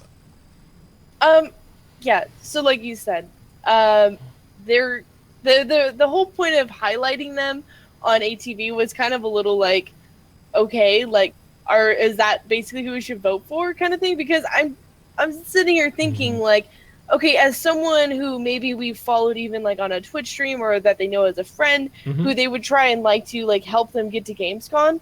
If you think about that, 2,000 people for referrals, I mean, that means like 2,000 accounts need to go out and buy a $45 game package, for them to even be applicable. At that point, you might as well just pay for them to go to Germany or wherever they're going to go to freaking Gamescom, because it seems a little high reached, and there's already basically like 3 to 5 people that have already kind of hit that. So we're just kind of picking between the 5 of the community that we'd like to go, which is fine. They could have brought it up that way, but instead they kind of brought it up that like anyone could try and do this. And in the reality, I just don't see that. Between now and August, you can't pull like 2,900 referrals? Come on, Rue, what are you doing? Step it up. I gotta step it up here. Step it up. Yeah, I agree 100%. Texas, what are your thoughts, buddy? You know, as far as the them displaying the referral codes of those 3 dudes on there, I think that's wrong and probably an oversight on their end, because you've got other people that are contenders in that contest, right? That have a ton of referrals that weren't listed, right? So, you know, I think that was stupid of them. But at the end of the day, you know, look, unless you've got a YouTube channel, or first off, I don't even think Twitch is a great way to spread a referral code, because nothing is like YouTube where you get so many views, right? Whereas Twitch is more of an interactive. There. It's always exactly. there. It sits there. Yeah. 100%. So really, and if you look at the top list, most of them are all YouTube channels, right? At the end of the day, like, that's who's going to win. I'm sorry. Like, no one else, unless you invest money and time and effort into it, is going to even come close to it. But again, at the end of the day, when I go read Reddit and stuff, I basically just see a lot of people saying, well, I don't have a chance at winning this free stuff, so I'm mad. And, well, without the contest, you still have the same stuff that you had, you know, before that. And, hey, at least now you get something if you get, what, 1 referral point or 10 or whatever. Like, it's all about someone else is getting something and I'm mad about it, basically. And I'm sorry, that's the way the world works. Like, who cares? You still have everything else that you have. You still have the opportunity to play this. You didn't get penalized, right? I mean, you're not penalized. Yeah, you're not Get penalized. over it. Well, and to be I'm fair, not gonna win it. I don't give a shit. And to be fair, if you've got 1,000 referrals already, I think CIG should be flying you fucking somewhere. I mean, if you think that's $40,000. Yeah, because let's be clear, referrals, guys, for those people that don't know, referrals in this game do not fucking count unless they spend the $40. It's not just getting somebody to use your code. That's a recruit. A referral, they have to drop the 40 bones too. So if those guys 45. have 1,000 referrals, they've gotten $40,000 for Star Citizen at least. And that's saying that, who just buys a starter package and nothing else in this game? I don't know many. So they've done some great benefits to the community as far as getting people in here and all that stuff. And if they all get flown all over the fucking place, who cares? That's great for them. You know, they are CIG's marketing department. That's it. And I'll tell Twitch, you honestly, YouTube, more CIG's marketing. Even for streaming this for 2 years, I have less referrals than most people that don't stream. You know what I mean? I have over the last. I've focused on it more into last year. I have 40 now, so I have 40, and that's it. As far as a content creator, that's not a lot. For somebody who's not streaming and doing all that stuff, yeah, it might seem like a ton, but in the circle of people I talk to every day, and as much as me streaming every day of the week since August of last year, August 1st of last year, that's not a lot. But I don't push it like that. I don't. I always tell people buy, and you'll see most of the other content creators the same way. Take your time, think about it. You know, don't jump into it. If you don't want, use my code, but maybe don't commit.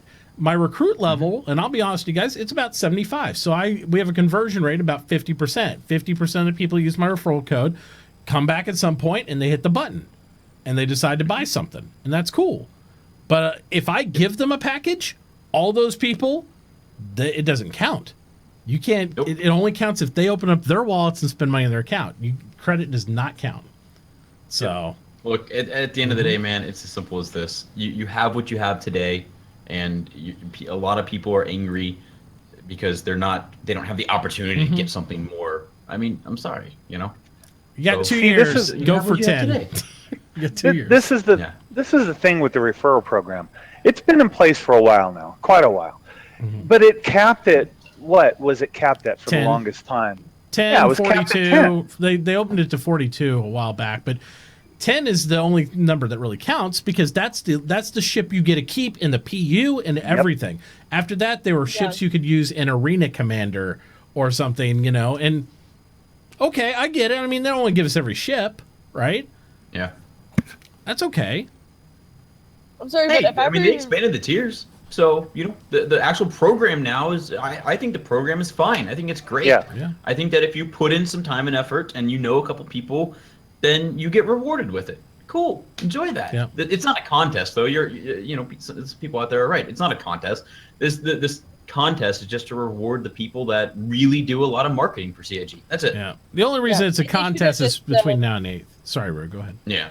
Yeah, and the only reason why, or the only, sorry, hold on, let me rephrase that. What Who's they drunk? should have marketed that as is not a contest. Is if those are the 5 people that have 2,000 referral codes, like who's the next person after that? Are they somewhat close or not? You know what I mean? See, like maybe where's the gap? Because most of us are probably at 40 or 50 or maybe even less than 100. Just If you being honest. look at the referral contest page on robertspaceindustries.com, do the /referral-contest, it has the top 5 on the leaderboard, and I don't think maybe one of those guys that was on the thing is on here. All the rest of those people, I don't even recognize their names. So top guy is, I don't know how to pronounce his name, but he's got 1493 referrals. Number 2 is at 1423. Number 3 is at 1360. Number 4 is 1114, and number 5 is 1033. Yeah. Yeah, and see how big a gaps even those are. Those are a couple hundreds apart. Yeah. I don't know. I mean, it's like awesome that they got that many recruited, and I mean, And paid. And I don't even know these names. I mean, if you look at these names, I'm like, who are these? The only one name I recognize on here. So yeah. Yeah.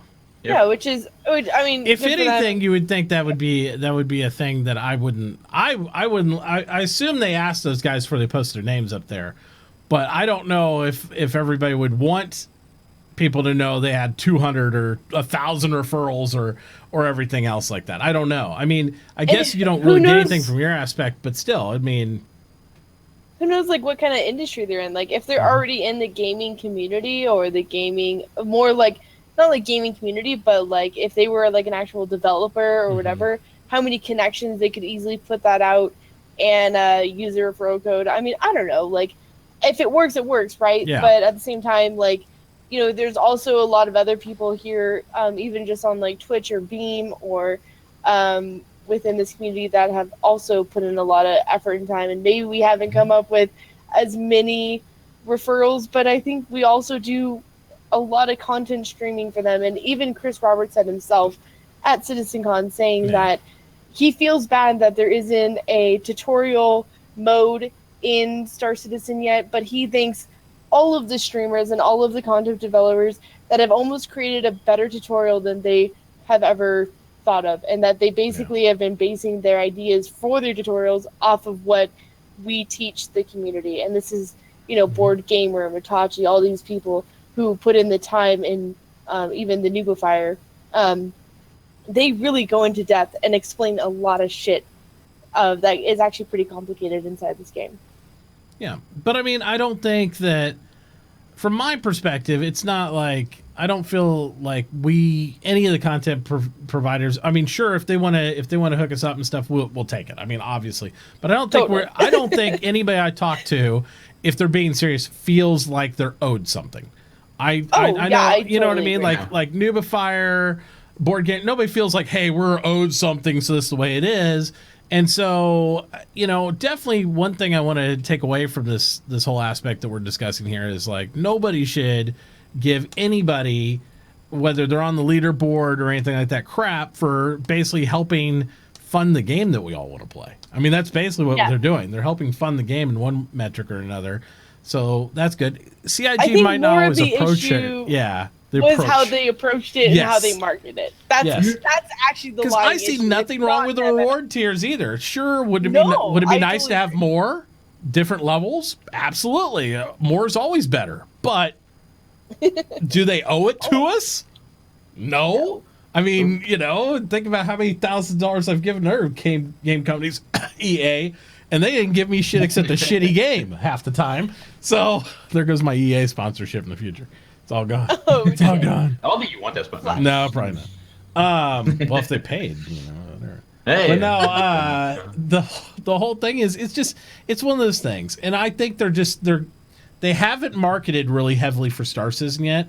And I think they're just feeling it out. They're trying different directions of how this is going to work.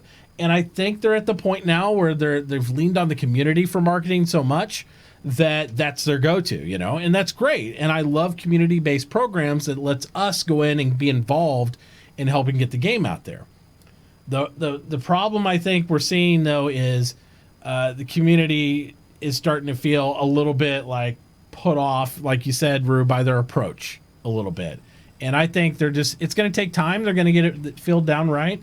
And they listen to us. So, I mean, you don't have to be hateful. You can be vocal about your opinion, but let's not hate on them. And, because I see so much cash grab, all this bullshit. It's like, don't be like Smarty Pants. Let's, give them feedback, but let's chill out. I know you didn't at all, but no, you didn't. I'm just talking about overall the Reddit post, but we always know that's a shit show anyway. So, well, yeah, okay, yeah, pretty much. I mean, I take Reddit with a grain of salt. Everybody has to. You have to take anything written on the internet that way. Yeah, it's true. Even anything on the internet, take it as a grain of salt. It is mostly our own opinions. Yeah, for the most part, solidified in doubt and rhetoric and lots of opinion, pretty much. Oh. So yeah. So again, we have all that aspect, and I think it's just this week's been that way because even Toy saw on you were mentioning about Ben's Day how they were talking about putting out 2 more concept ships between now and 3.0, and I think all this stuff culminated because we follow every grain of everything. The community's like this. Oh, you're throwing Hello Kitty at us.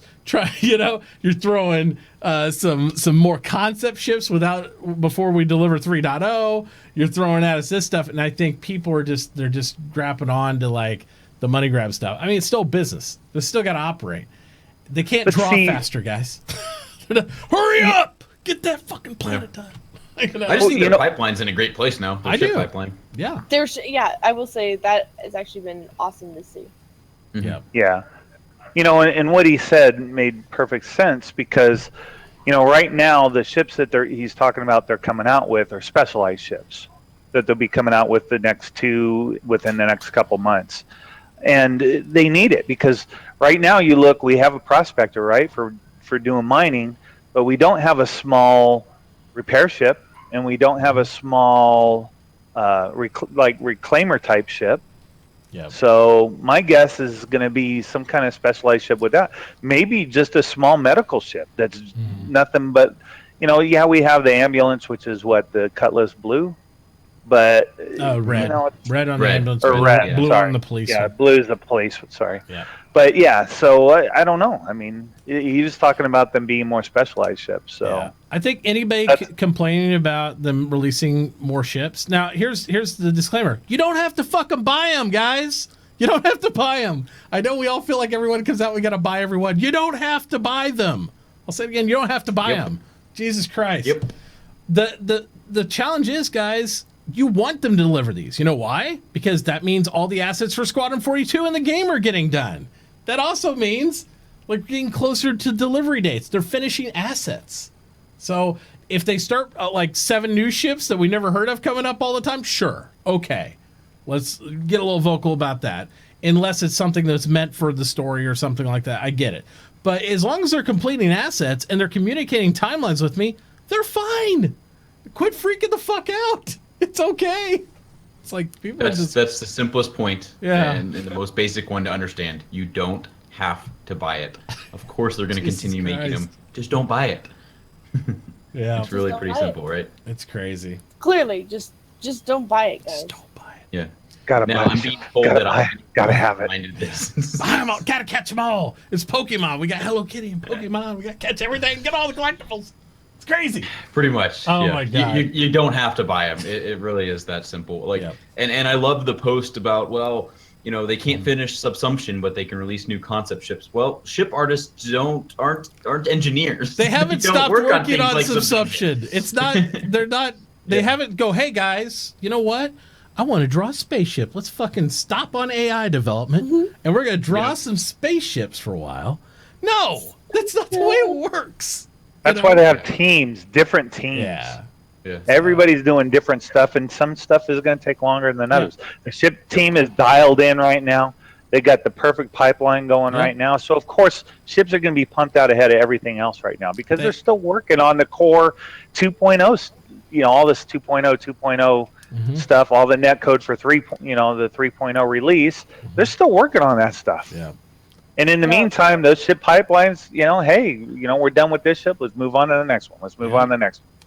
The one thing I would love to know, and I know it'd be a spoiler, I'd love to know what ships they need for Squadron 42. Just like if they had them highlighted red on the schedule, like, oh, these are the ships we need for the entire game on Squadron 42. And I'd be like, They would never release. no, they won't do that because then it's like the minute a ship got done that was before one that was needed for Squadron 42, everybody go, oh, you built something out of order. Don't do that shit. Yeah, no, we don't need that. But I just wish I knew. So, F everybody else. All right, we're gonna get over here to questions, guys, here in a moment. So we're gonna do that. Do you guys need a break? Is everybody good? I went and grabbed more beer. That's so what We never did. that. We never did talk about the Banu, the new we- Banu.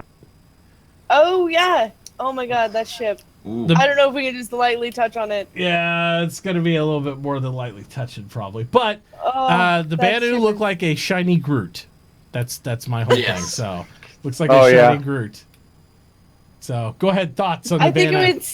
I think it would sit very nicely next to my Karchmal. So it's being considered at the moment. For the Have for we what, even the seen what Defender? kind of guns it has? I don't remember correctly, but let me look because I thought they said like something like 2 size 1s or 2 size 2s or something. I didn't think it was anything crazy, but it has an incredible shielding on it. Yeah, but they said incredible shield, but the whole like a tin can. Okay, fixed mount size 3s. Gimbal mount size 1, 2, 3. Well, it says fixed mount 2 size 3s. It says guns. It says 4 size 3s on gimbal mount. I don't know how to read these things. Somebody tell me in chat. You guys are smarter than I am. Kamikaze says 4 Oh my God, I size froze again. 2s. Okay, so that makes sense because gimbal mounts are size 3, so size 2. So that's a lot of size 2s. And then it's also got 2 size 3 missiles. That's not bad for a fighter. That's not bad. I mean, I'm not saying it's going to go out there and just like waste everything, but that with a hell of a tank on it, that's not bad. Well, now someone also says 4 size 3s. But that's the mount. I think it has to go down. That's the gimbal. Yeah, that's the actual Okay, gimbal. okay, I got it, believe. got it. I could be wrong because they fucking change it every 3 months on the weapon loadout and the stuff. But I believe if the sky hasn't fallen, everything has to go one below. Is Rue? Oh, we lost Rue again. I was going to say she looked frozen there. Uh-oh. I'm restarting here. real quick. I just thought she was really disappointed in us. Merp. Prepare for shenanigans. Oh, God. And the universe is tearing open behind Texas. Oh, yeah, pretty much. Oh, man.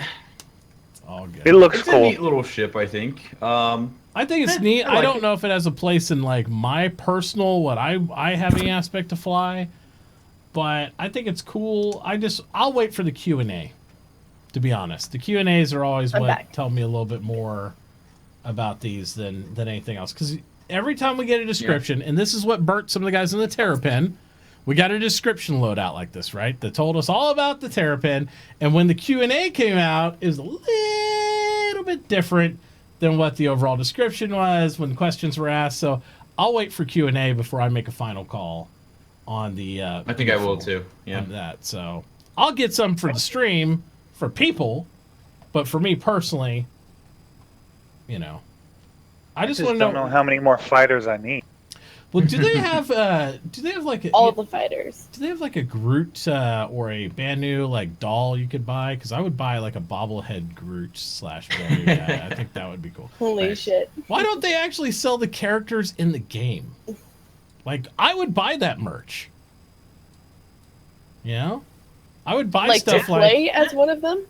not to play as one of them, just as like T-shirts and stuff, or in-game swag, or anything, or like maybe Banu Sayings or something on that. You know, like okay, in the United States, everybody gets tattoos of like Chinese characters on this. Maybe we'd be like hot into like Banu language on our sleeves in this time period, or you know. They stuff said like we'd that. have tattoos eventually. Yeah, so. but why wouldn't we buy like shirt swag or something like that from these different races we've run into in the time period? That to me, that makes more lore sense than Hello Kitty. I'm just saying, it's like, wouldn't we have like, you know, like stuff like F the Van Duel or something like that? Like teenagers would wear shirts like that in this time period. Something. I would just think. I don't know. I bet they have some of that soon. Yeah. Yeah, I mean, they do not have... yet, but soon. UEE, made in the UEE, you know. Make the UEE great again. Oh, God. Yeah. Oh, no. Oh, no. Oh, no. my. Oh, my. Here we go. We already got an Obama shirt in there. I know. Well, that's what I'm saying. It's like, why not throw a little bit of that in there? So. No, we don't need a shirt for each president.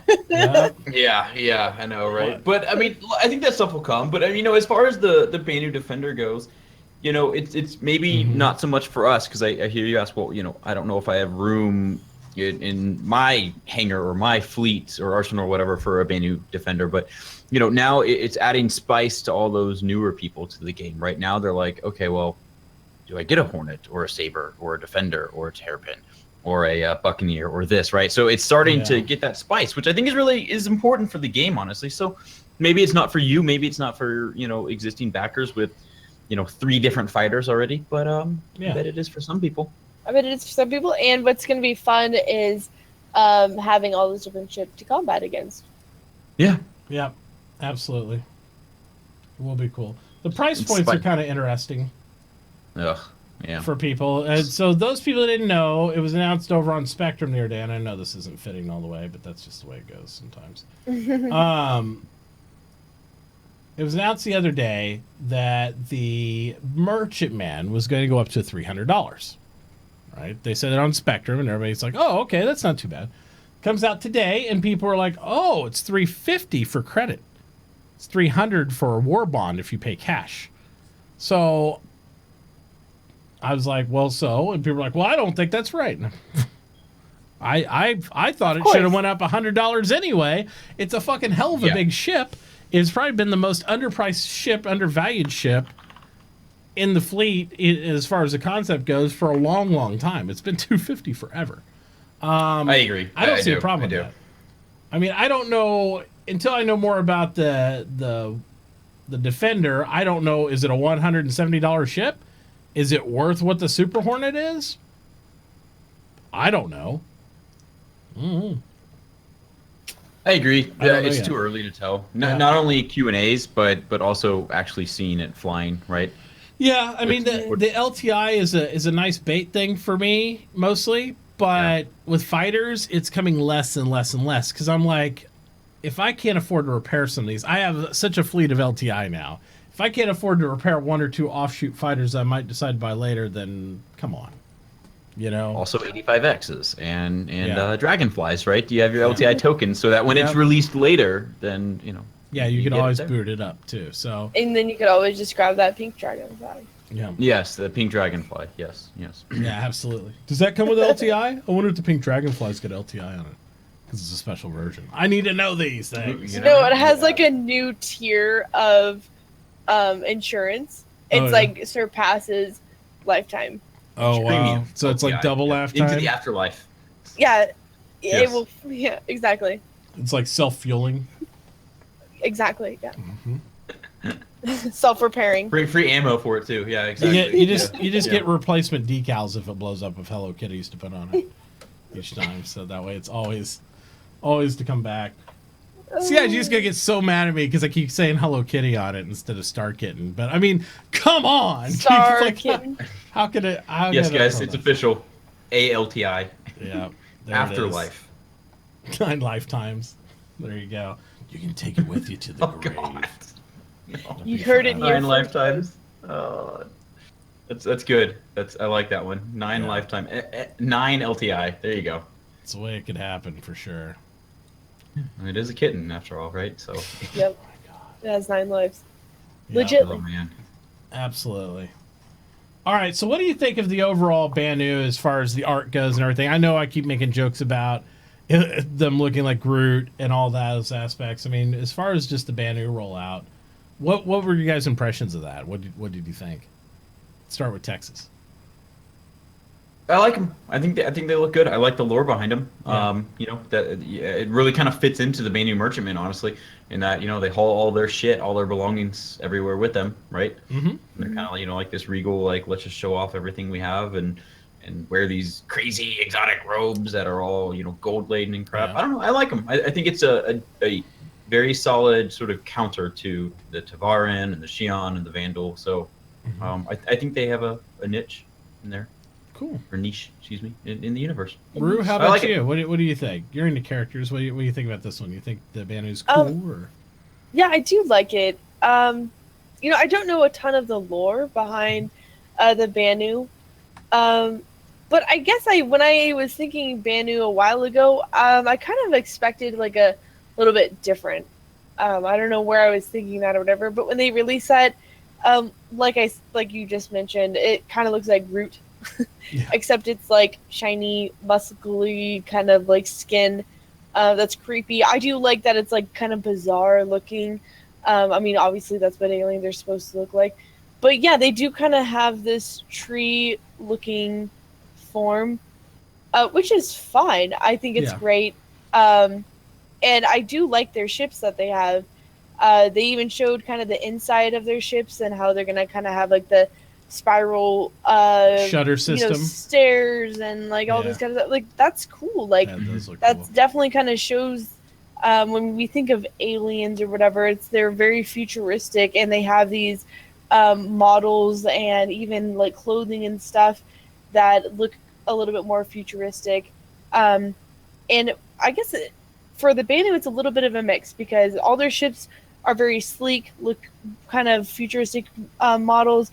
Probably like their ships are like a lot different. They're kind of like cut out in the middle. I keep noticing this too, and then they kind of have really rigid modern edges and that sort of thing. That's definitely part of the Banu race, which is great. And then when it comes to the clothing though, I feel like it's almost a completely different aspect because it kind of pulls in that feature of them being these merchants and such. And I don't know, if you have kind of modern looking ships, you probably have modern looking suits and that sort of thing.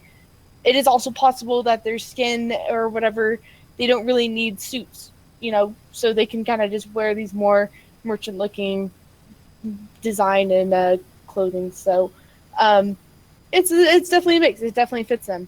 And they also talked about a lot about them being specialized. Yep. So basically each character you run into that's a Banu has been basically trained from birth on this one role that they have.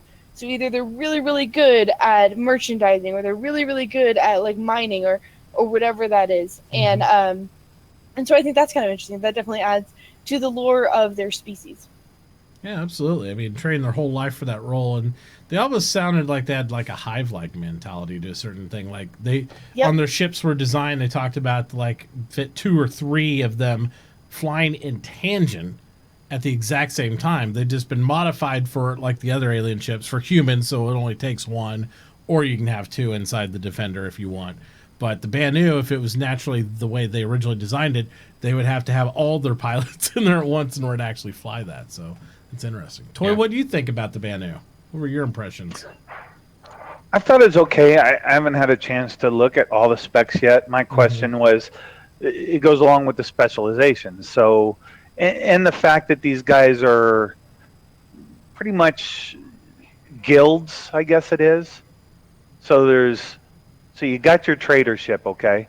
So does this companion little defender ship go around with, one or two of them go around with these merchant ships and just escort them all the time type of stuff? What's the history with the escort ship stuff? That's the way the writers and stuff were saying that it was. Is like this was the escort ship to like go along with that. To me, it's interesting, but at the same time, it feels very single-purposed. I'm sure they used them for aspects. I'm excited to see what else the Banu have in their fleet, because I know it's mostly trade ships and that, but you would think they'd have some sort of like scout ship or gathering ship or something, some other type of aspect ship. Specialization ship. Yeah, exactly, like a true specialization ship, because they say with that family or tribal type mentality where they live inside the merchantman, it's like their home and the trade ship, and then they got these defender ships.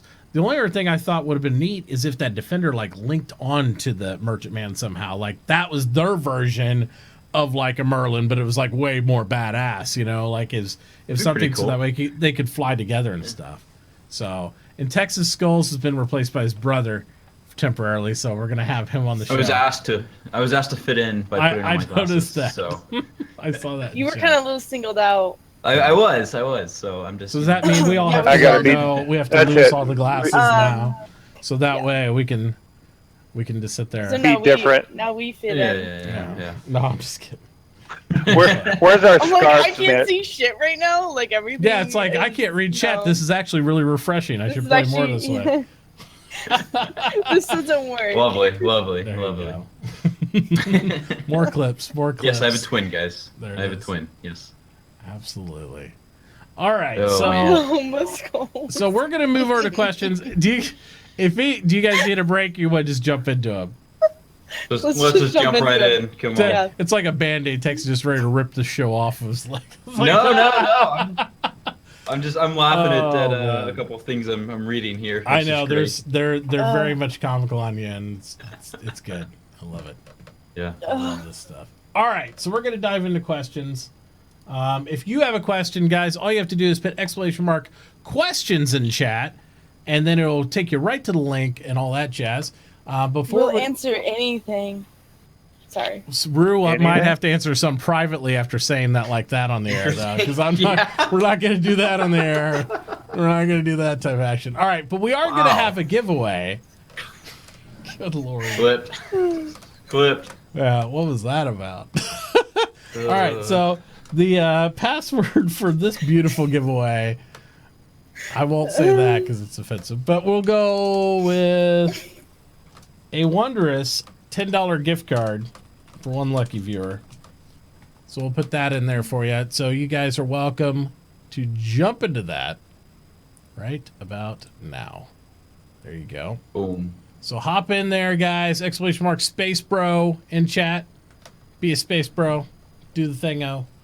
Get in there, and we'll start on these questions. So first questions from Zosar, and we said, what weapons will you put on Mustang Alpha, and where would you get them other than rented if you can? Yep. So other than rented, what weapons would you put on a Mustang Alpha, and where would you get them other than to rent them?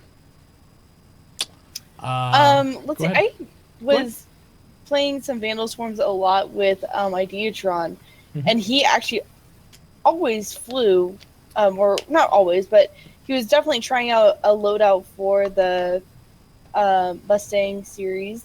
Okay. And I just can't remember what gun loadout he did, but he said it was like, even though the ship was a little bit delicate, as in, could easily get shot down, the guns that he had on there, he said it's a very zippy, fast ship, and he was able to take down like a Vandal Swarm pretty quickly. I should ask him what gun loadout he had, but again, that was during the 2.5 patch, and maybe he Tarantulas. says it again. Yeah, I think it was those. I think it was those, and he loved them. He said they worked fantastic. There you go. Some tarantulas would be good. Those are pretty good across the board. I'd also like to say, from what Ben was saying and everything else with these, use the ships as you will and all that stuff, but on any of the base ships, any of the starter ships, he was estimating anybody that played like a full day of game and all that stuff when the game launches, most starter ships, he said you'd be out of in like 8 to 10 hours. you could move to the next ship.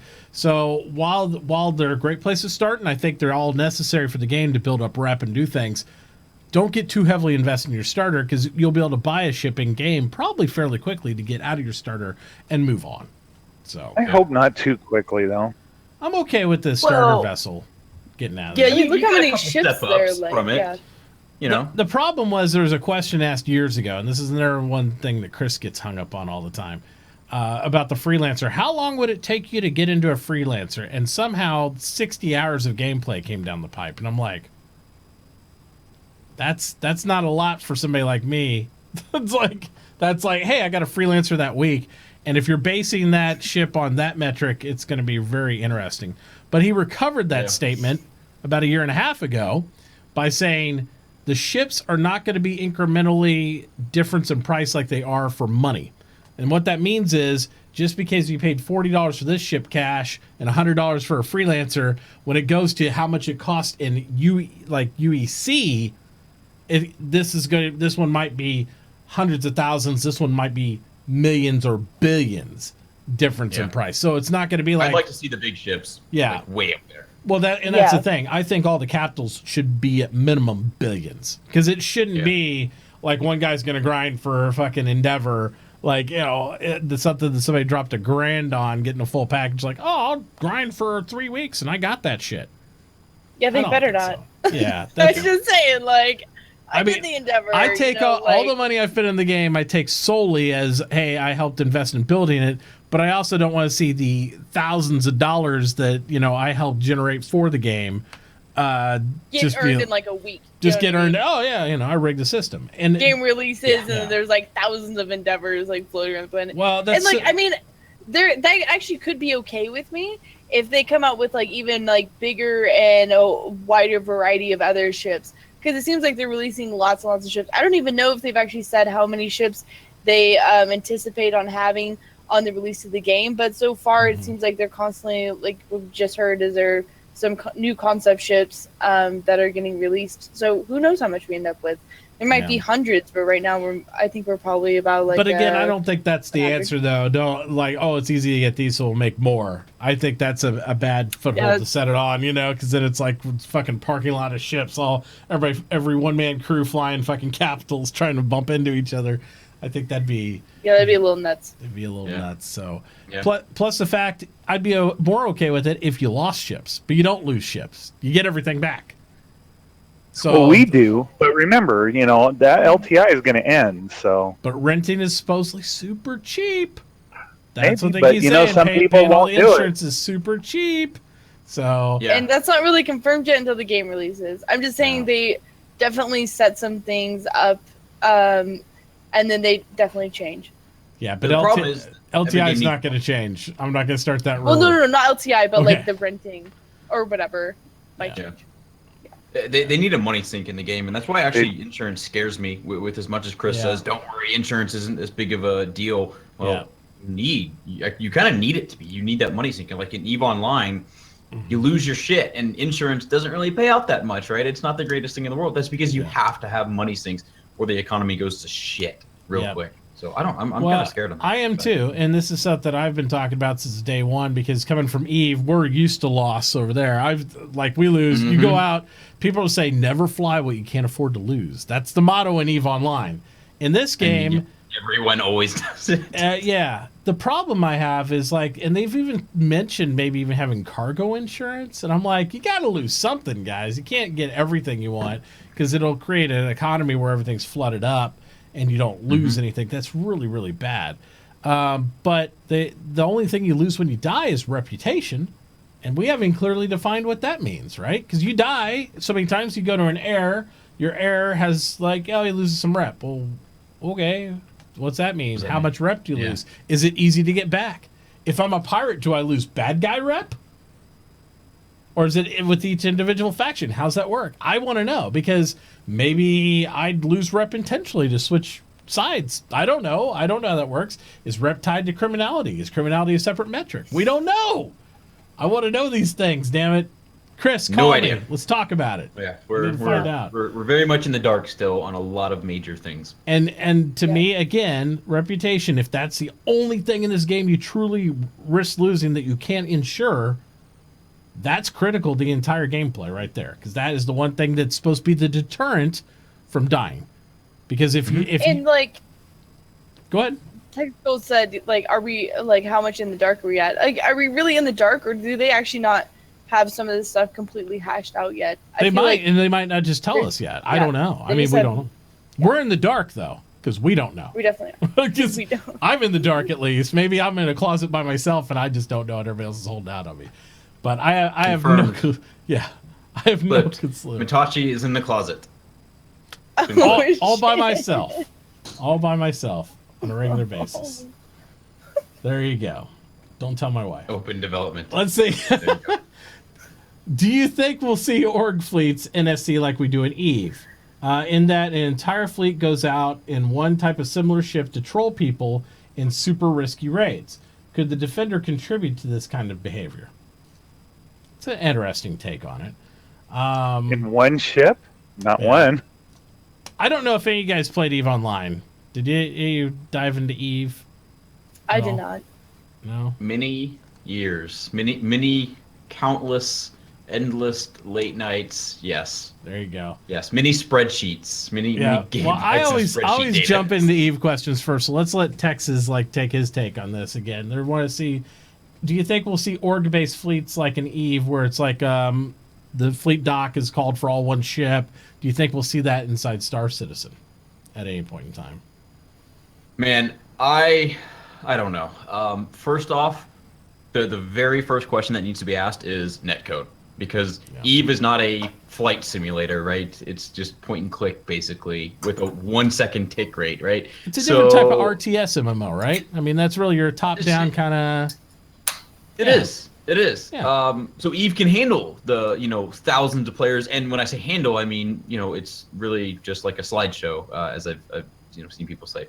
So I don't know. First question is netcode. Is it even possible in Star Citizen?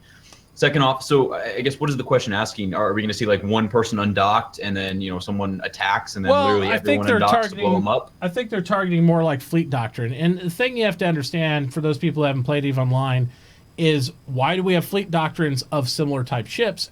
9 times out of 10, it was due to range, right? We wanted to have the same range, same flying aspects, because it's more about the alpha in EVE. It's all about the alpha strike as far as this flying as a unit, or DPS if you're in a ball formation.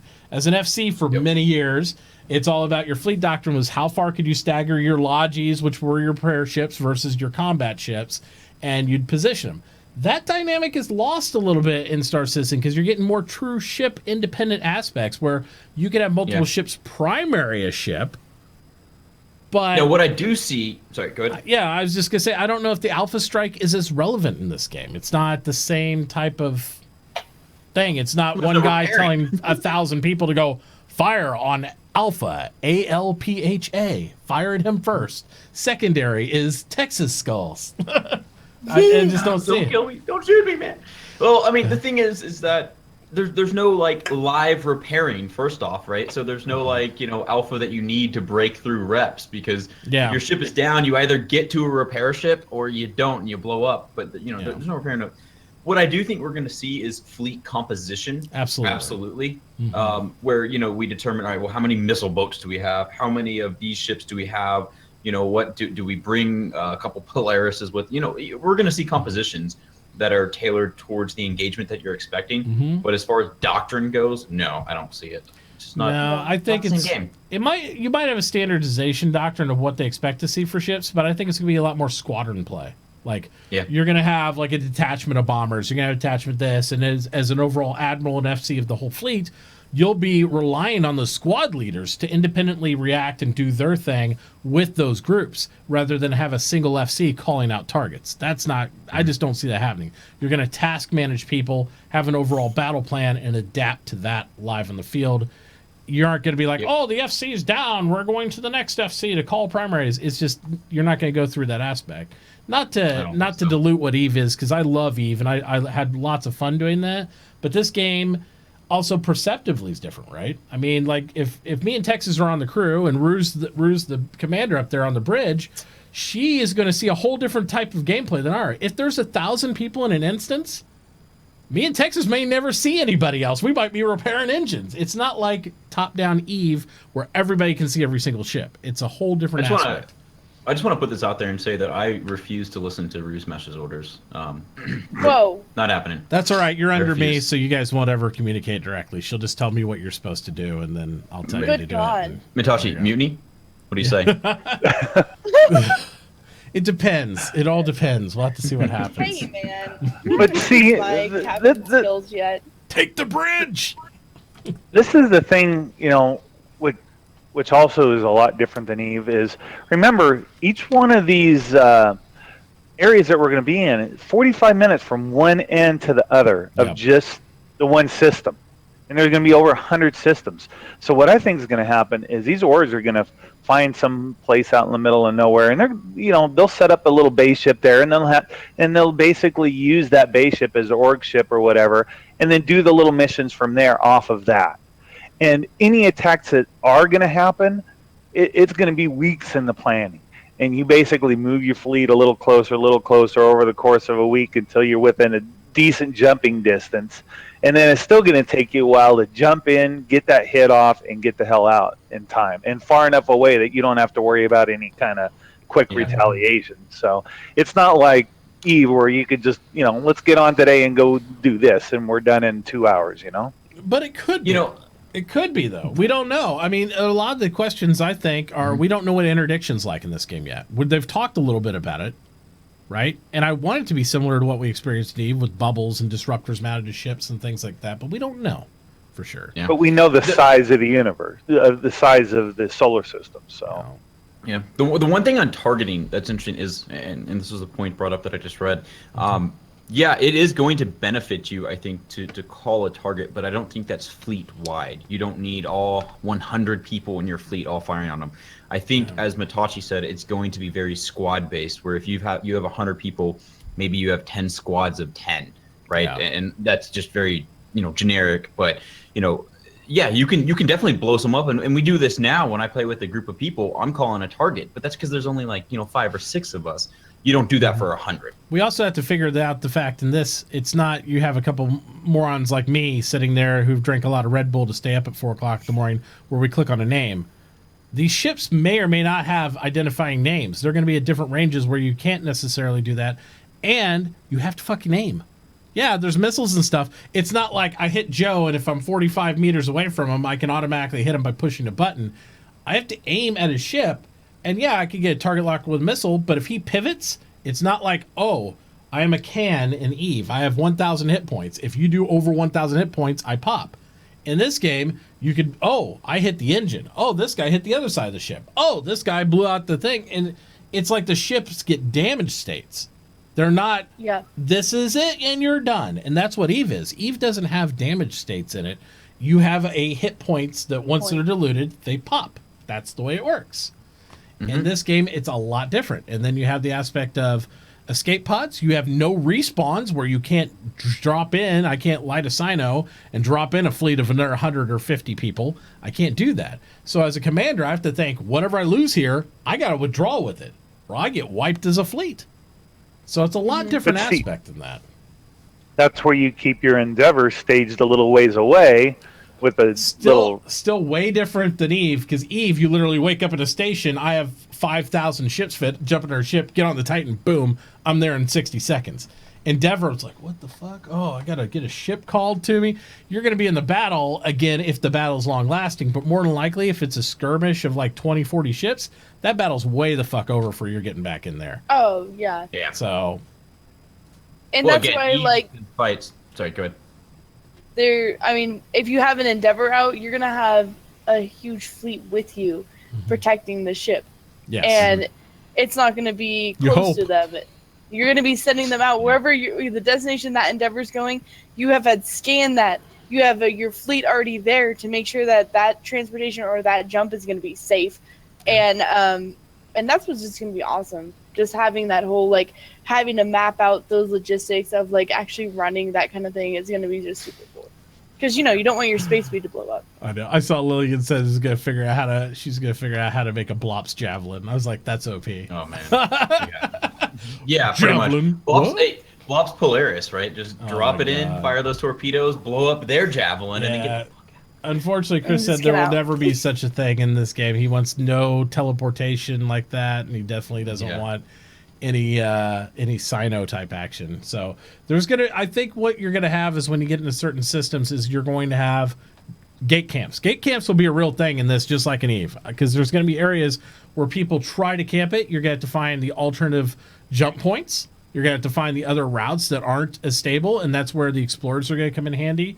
Because imagine in EVE Online if there was no true static gates, or the only static gate was a single, and you had to Like use wormhole wormholes. space. That's it. You could there you only go. use wormhole, and that was it. It's like, I got to get over there. Well, you got redacted WTF a source with overdrive over there. So if we're going to get them, we're not going to jump into them. We're going to go around, and then we'll bring Overwatch in from behind, and then we'll stick them that way. That's right. Yeah. Oh yeah, and then explorers really become valuable then. I mean, I think Really they're going to be, and that's the thing. I always keep telling people that want to do exploration. I don't think their role is going to be so critical in the game, but I don't think it's going to be the role that they think they're going to be doing. They're not going to be discovering planets. They're not going to be doing stuff. They might find civilization in some aspects, but I think where they're going to get paid is like, I got a fleet or I got some transport and I need to get over there now, and I need a safe way to get there. How are we going to get there, bro? And they're going to get paid and made in the shade because they're going to be given all these destos and finding cool routes and all that stuff to get places. I really do hope, though, that they, just as a quick comment on that they really incentivize and work out the systems and details behind maybe a ship scanning a planet, because planets are going to be so big, and actually finding, a mineral deposit and then selling that, right? Yeah. Because I think that will be really valuable for It would be cool for like a minimal Mm-hmm. scan to get you in the area, and then you had to use something like closer range. You have to land and then scan as you get closer. So you gotta get, break it down to where you could actually refine that mineral. So that'd be interesting. All right. So question number 3. We have like 22 questions, by the way. Oh, jeez. We're So- only on the third one. Yeah, we're on number 3. Yeah. That was, Yeah. we just finished the second question. We're going to be here all night. It's all This is night. quantum That's how this Now. show rolls. That's how we roll. All right. 2 we're minutes to we're answer as better- many questions as possible. There you go. Start the clock. RMS a Actual different- says, how does the Defender make you feel? How does it make me feel? Yep, 2 words. How does it make you feel inside? Tell us about it, Rue. We want to know. It makes me feel just 2 words. I No, you can say how you want. holy You would cow. fail Okay. on quantum questions would. miserably. Yeah, it's like, what's your name and what's Don't your do job? that. Don't put that pressure on me. No, I think. Well, you see, 10 years ago I was working as this, and Yeah. I think it's a cool ship. I think the Banu is definitely an awesome line, Mhm. and adding to it, I don't know, just makes it cool. Yep. I don't know. I mean, I haven't really looked at it in the fact of like me actually purchasing it, but I think what I've seen of it so far, it's definitely one of those, another fighter ship, and it'll definitely attract people who are looking for that kind of futuristic feel. Yeah. I wonder if the Banu, since they're heavy in trade, I don't think they actually do a lot of industry themselves. It'd be interesting to see what like a Banu mining ship would be, though, if they ever did anything like that. See what their take on that. That'd be cool. Texas, what do you think of the Defender? I know we already went over this, so just short and sweet. Defender. 2 words: happy, sad. Happy, sad. Okay. Sad for my wallet, happy because I like the ship. There you go. Toy. It does look very cool. I Yeah. do like the look of it. So Yep. Cool, just don't know if it's for me. So, moving on. NVIDIA 101 asks, do you think FPS radar is going to change from the bottom middle bouncy thing to the bottom left corner deal that we have seen recently? Like in Star Wars? Well, we've seen on ATV and stuff, they've moved some of the little radar things have been not in the middle, but on the left side. But I will say, I don't know if that's the active combat radar or if that's like the AoE radar. I would like the option just to move it where I want it, personally. Just drag it around. Honestly, I hate Yeah. the radar. You guys. if you used it, Sorry. Do I? Yes, I The tried. FPS radar? I tried to use it. it is awesome. No, I fucking hate that. I play the entire No, game. I with do radar. too, but it tells you right where everybody's at. I mean, I don't think you should have that either. Does It doesn't now. It does. It doesn't now. No. There's line That's of sight. bullshit. It does not tell you that. If you don't, well, some people you can see have to make a lot of noise, but now it does more of a line of sight. Like I've walked around the corner and somebody's in my face all the time because there's nobody else there. It can happen. Thank you. Now, a lot. Yeah, no. So in the 2.63 build, it does. But I still kill everybody, so it's okay. Oh, good for you. But I play almost off the radar. I don't really enjoy the aspects of the game. I stare at the just radar, say I find and it I run annoying, around so with the radar, and then when the triangle gets close, I look up and I shoot him in the face, and I move on. Yeah. So, Texas, what do you think of the radar? I really despise any form of radar unless it literally is I've got line of sight and identified you, or I specifically heard your fire from your weapon or something. But the one thing I'll say about the new radar and the actual question, do I like it over here? Do I think it's going to move over to the bottom left? Man, we've seen so many different UIs now. I don't even know which one they're going to be going with. So I don't know. I'm very lost as far as what the UI is going to look like even tomorrow. Yeah. I think they should have some kind of. You shouldn't have a radar unless you have an active ping going. So. Yep. I'm getting challenged in As chat little as possible. at being shot. I don't know who. Rycast, what's your name in game? Because I usually win in most games. There's guys who beat me. I win most of the elimination matches. Yep. Most of Mitauchi's them. normally number one. Unless I'm playing, then he's number two. Yeah, but Toy hasn't played in so long. Toy wouldn't want no. Shots fired. Unless they start putting loincloths in. I don't think Toy would know how to play Star Marine anymore. He's been playing Conan too much with the dong slider to like do anything Dong else. slider? Yeah. So What's There that? we go. It's a much better Holy. image. Yes. Yes. My There you eyes. go. Shield me. Shield my eyes, please. This hurts. No one else enjoyed that? yeah, we'll play sometime. It'd be good. I love playing that. It's like I don't care. The thing is, people get so salty when I shoot them. I don't care if people beat me. I like playing the game. It's fun. It's really fun. And I like people who challenge me at it too because I want to get better. PaulsHelmet.com. Don't go to that site. Sally is our first star kitten. Would you choose the name for the? What would you choose the names for the others? The others? Yeah, because they're gonna Like have the other. other characters? Yes. Is it? They said there will be others. Do you find we it even funny that know Sally and Sandy sound really similar? Sally. First off, Sally is. If they're trying to go. Okay. If they're trying to go off of the anime RooSmash rant. character, holy shit. Sally? Who the fuck picks Sally as an anime character name? That is fucking bullshit. No fucking anime is called Sally. I've Well, watched that's how anime they're being for original, Rue. growing Come on, up. aren't you supporting their development marketing tactics? No. Like, they need to hash that out. They need to, like, someone was like, fuck, we gotta name this thing Sally. Okay, let's just put Sally on there. That works. No, like, if you're trying to target towards anime people, pick a good anime name. Like, you could make a lore out of it or something. Rikukai? Pikachu? But something. Sally, though? Stardust? God damn. Yeah, this is on Paul's helmet. It's all you Paul's kicked this helmet. one off. Yeah. Yeah. No, I don't. My answer is simple. I don't care. think you pissed her off. I think you just triggered her a little bit, though. It's okay. Okay. Sorry. I'm a huge fan of anime, and yeah, just really, Sally? Okay.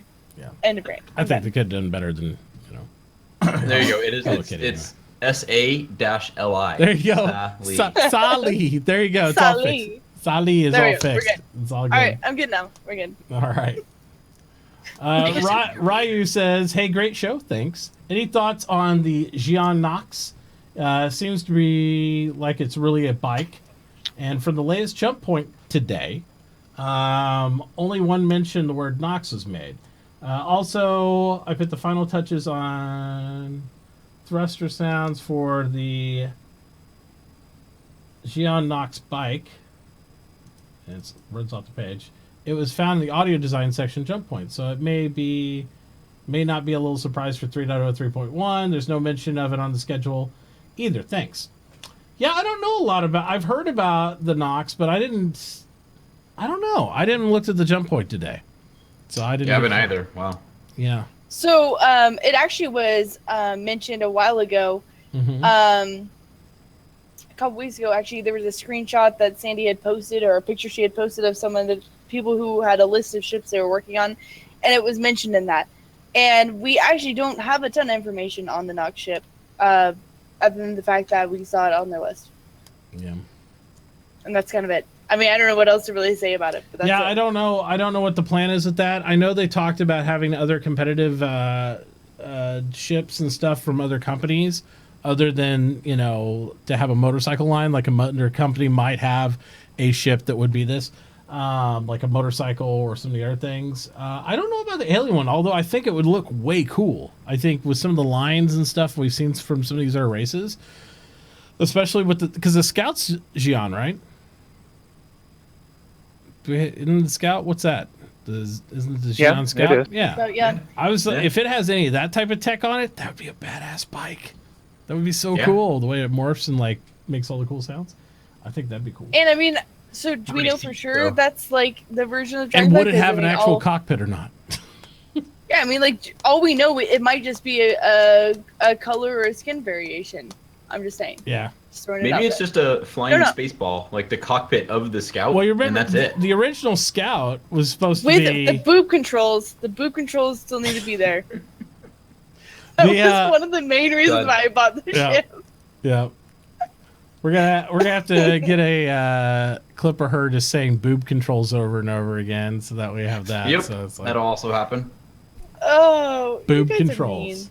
What? I'm not clipping. I'm just saying. I'm just saying. It's gonna Yeah, happen. I don't do these clips either. It's Yeah. not on me. There you go. No, but I think it'd be really cool looking. But I remember the original Scout was also supposed to be occluded, kind of like the Prowler is, where it doesn't have like glass in front of it. It's a projection for the pilot, so it has no window.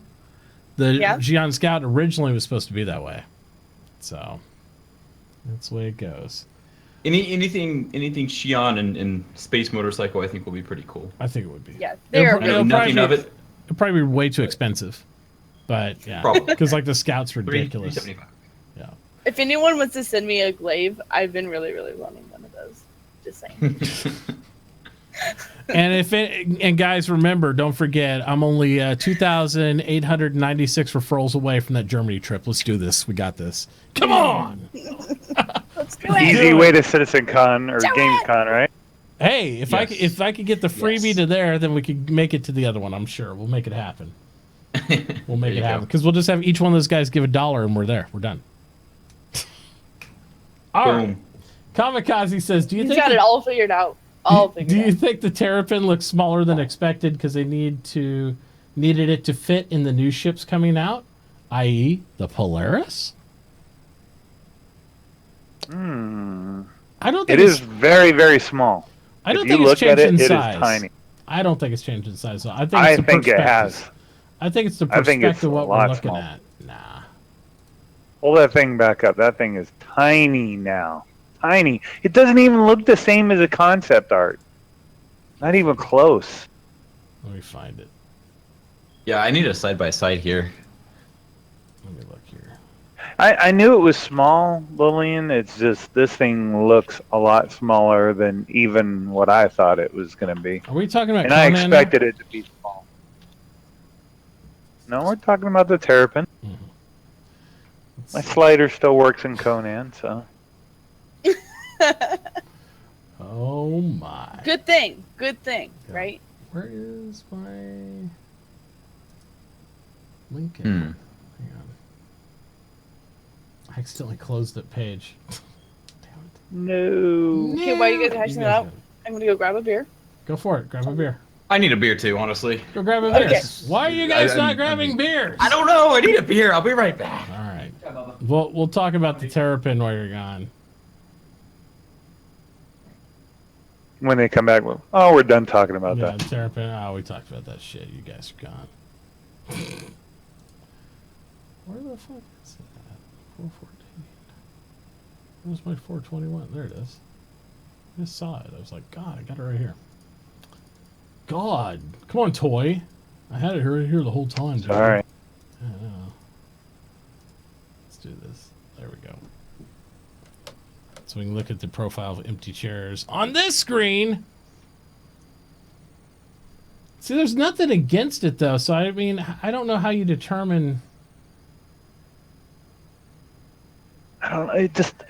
If you go to, like, the Terrapin page and... Yeah, but look how big that ramp is. Like, I know... Look how big the landing gear is. That's how small that ship is. No, I think it's huge, dude. Because look at that ramp. That ramp, you're supposed to walk up here on the side. That's a single-person ramp, and that's smaller than the entire feet. I think those feet are like fucking gonna be like huge on that thing. No, look at the cockpit. You can't sit in a.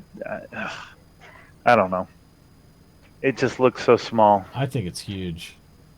Look at that. And I still want. I want the radar dish back on top. Yeah, I don't know what to tell you about the top part, but I think that guy is so into that window. I think it's pretty big. I mean, he's up in that glass on that window like stupid. You know, I think Cyberwolf's right. It's probably Cutlass size. But they made the Cutlass bigger. It looks smaller than a Cutlass. Yeah, it looks. Well, they said it was about the size of a Hornet before, from wing to wing and all that. It's about the same size as a Hornet. It's not supposed to be bigger than that. Yeah. Well, if it's size of a Hornet, that's tiny. Oh yeah. Well, it's not going to be a fucking Polaris.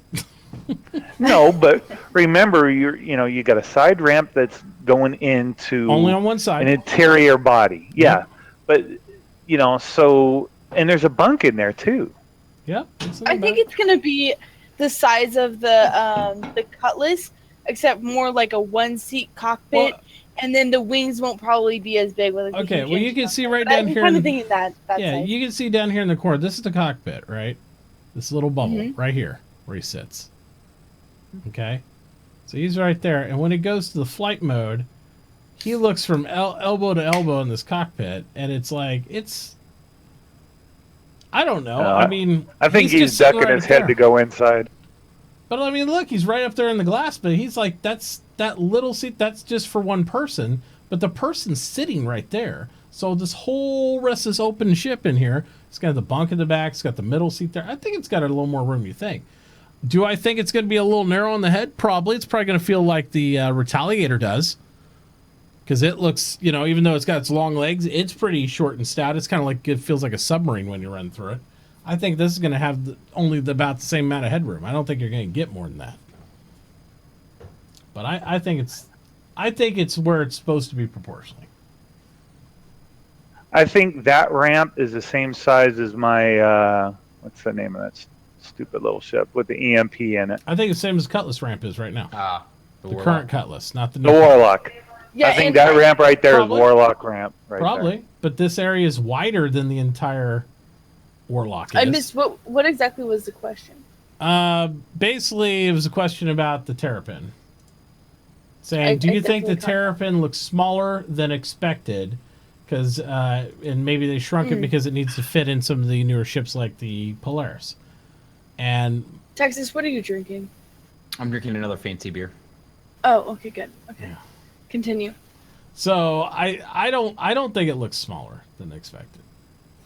Yeah, I think it's not going to be anything big, but I think it's going to be good size. Which I think kind of the Cutlass, except without like the whole wings and engine on the side. Well, the new Cutlass I think would be bigger than this. Right. No, I think the original Cutlass that we have right now. That's what I'm thinking. You have that picture up right now. Now pull up the actual Terrapin ship page and look at that very first picture it has. Where was that picture of oh, they had the Terrapin. Let me see if I can find it. I don't know, it doesn't look that much different to me actually. It really doesn't. You're talking about this one, I think. If I can get well, no, I was talking about the one on the Terrapin. Here, let me link it to you. This is on the book. Well, the one that's right there, there's people right there. Yeah, you're exactly right. That ramp is like you said, the Avenger kind of size ramp.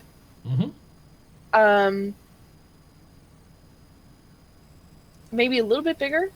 But other than that, I think it's a little bit small. There's the beds. I mean, we know how big those beds are. That's not very long. No, I think no, but you got to be able to fit in it. So a It's person compact. does. It's compact, but You're like in a fetal position in it. probably. you're like, yeah, no, this is fine. This works. I think it's like Fly the Navigator ship. This is why I always thought that old video where it was like the silver like orb and you could get in there. It always reminded me of that round disky type ship like that. That's what I always thought. Wow. Maybe it's United and they just get dragged in. Oh, damn. Or dragged out. That was not from my own creativity. Oh yeah, That was, we get it. that was- Yeah, I see where you go. I see what kind of stuff you bring over here in my show. Apologies. Ow. All right, I don't know. Yeah. We'll see. It's Yeah. almost there anyway, so Getting they close. just got to get. Yep. We'll see more. Totally not RoboFan16 asks. He says, "Do you hope they'll make it so you'll be able to mask your sensor/heat signature by flying through canyons and valleys?" That's an interesting idea. It depends on how it detects. I would think if you're above the canyon, you're probably going to see them. If you're beside the canyon, then you probably wouldn't. It all depends on what your range is. I would hope that the terrain would influence that, though. Yes, I wish you could camouflage yourself. If you go on the backside of a mountain and that ship scanning is on the opposite side of the mountain, I would want it to occlude you. Yes. That would Well, be we already my- kind of see that though with asteroids, don't we? I mean, especially your cross section radar that you're already kind of blocked off. Or even think like flying around Korea, right? When someone goes behind Korea, I'll often lose my target on them, and then have I'll to lose reacquire. target, So but I I won't think lose we will. scan. Yeah. So I don't know, but I hope so. I hope you can use the terrain environment around you to mask your signature, because that makes it more interesting, dynamic. It does, absolutely. It's not like Now we we have a it's- reason. Yeah, and it's not like we have cloaking in this like Eve, so you need to have some way to kind of be hidey or stealthy or something if you want to use your skills. So Look, you go through the jump point, okay? Mm-hmm. You hit a line while simultaneously hitting cloak and your MWD, okay? And then and then you just float through the bubbles, and once you get to your Yeah. side, you can decloak and jump. Perfect. Hey, you want to play some Eve later? Yeah. Never going back. Don't tell them that. NC Dot's still pissed at me because I joined them and never played a game like in the last 6 months. Nice. They're all like, "Come over and play with us." I'm like, "Oh, sure." Signed up, went through the whole process, got in there, never logged in. It's like, sorry, I played for 8 years. I'm a little jaded. We're kind of like friends. I was in Waffles and in PL and whatnot. So There you go. We're kind of buddies. There you go. Yeah. There you go. All right, next question. Guns and Glue asks, according to Disco, the Redeemer will not potentially be in concept until around 2018, since it needs to be redesigned and is at the bottom of the potential concept list, since it's deemed unnecessary for the game.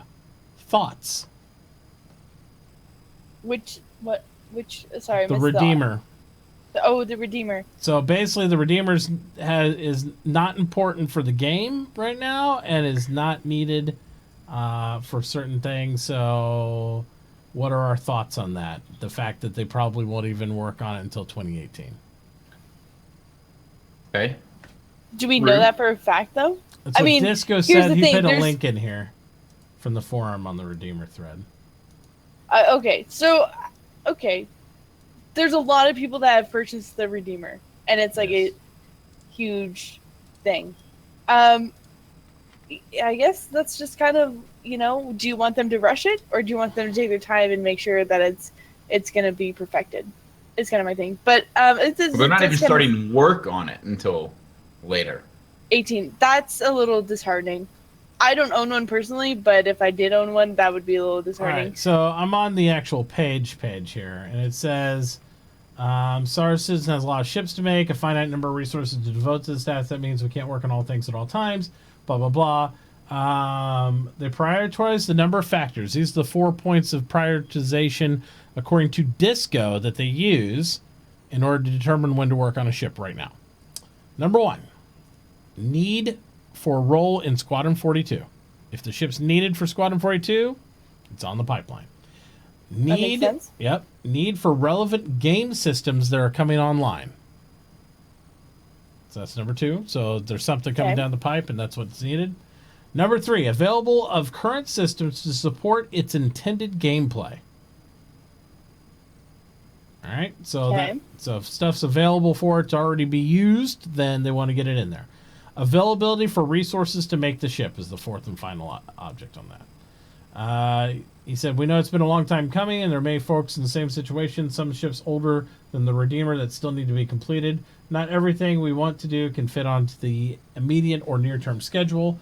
That's the case with Redeemer. So, I would go out on a limb and say there's no Redeemer in Squadron 42. Yep. That's why we would assume too. That's why we brought the Hoplite online as a crew transport, because the Redeemer is going to need a complete rework. It's not needed for Squadron. What is the Redeemer? That's something that the Redeemer's the original dropship.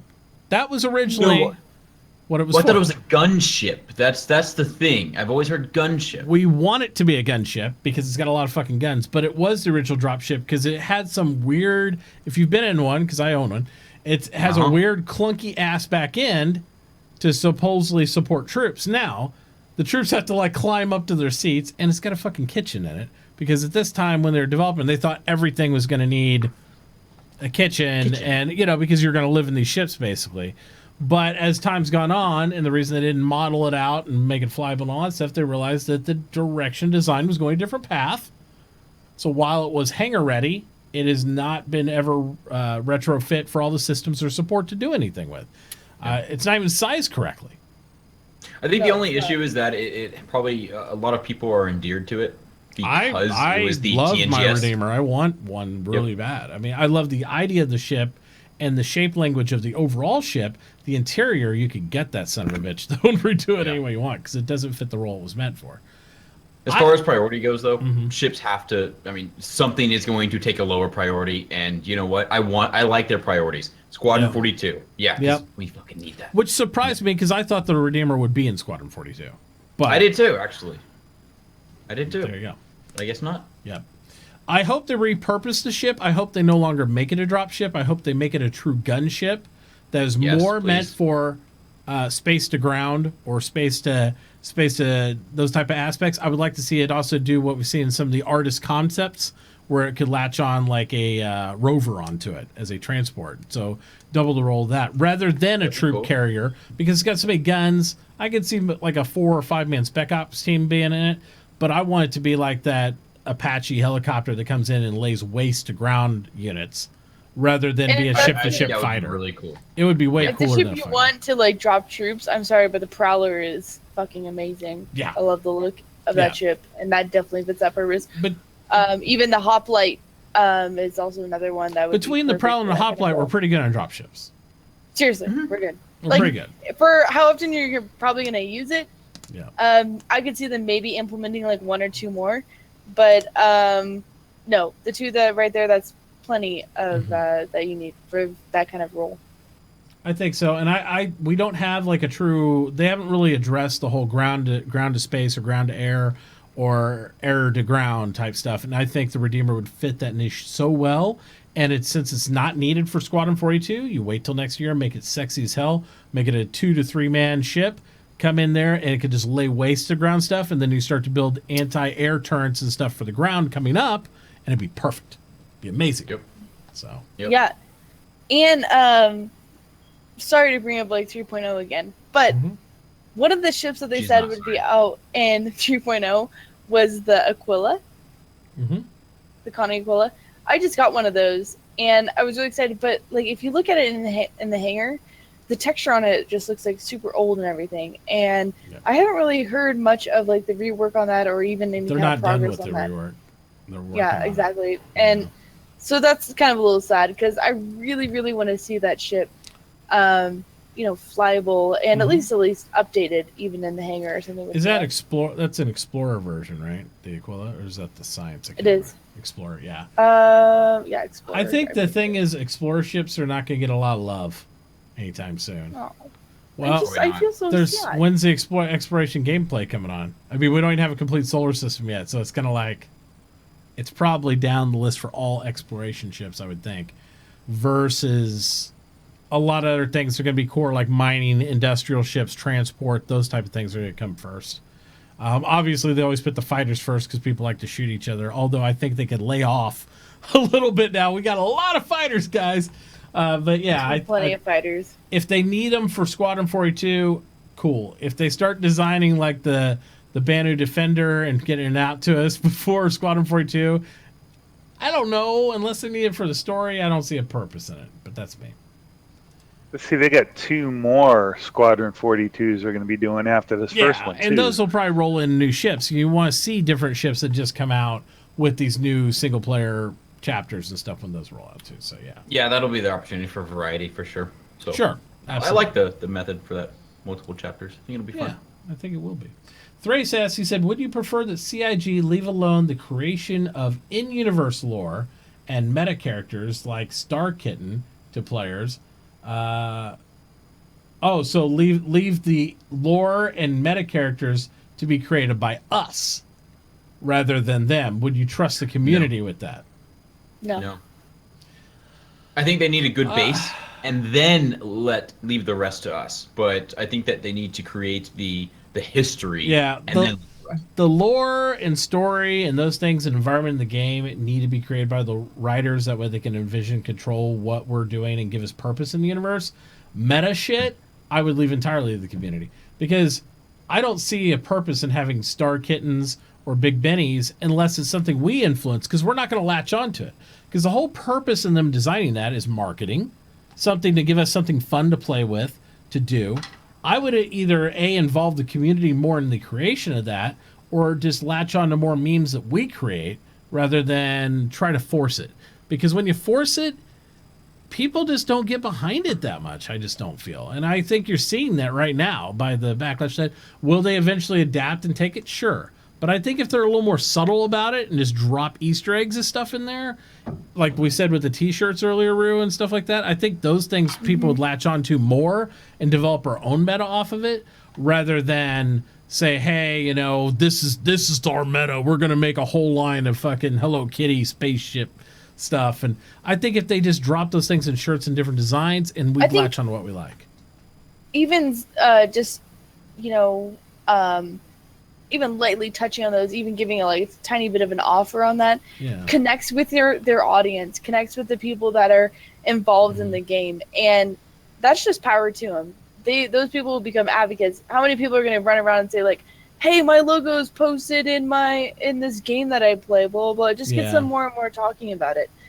So to leave that off when it's kind of something that could be easily implemented, I think they are possibly kind of losing out on a person that could just kind of rant and rave about their game. Yeah, a great example of that too is if you look at PUBG that we all been playing, right? So the whole Player Unknown Battlegrounds, they've put all the different tags of different streamers on those buildings and stuff that were there in the beta and alpha of the game and all that stuff. A lot of people don't notice. All that tagging is actually different streamers and different content creators and stuff like that got latched into the game in certain aspects. So you can look at that art again and you'll see sometimes some of the guys that you might have been watching for years on Twitch. So that's pretty cool and a great way to implement in the community without forcing it, right? It's like they got some of the symbols, some of the logos, some of the stuff in there, but it's not like they're advertising across your screen, come buy this shit or do that.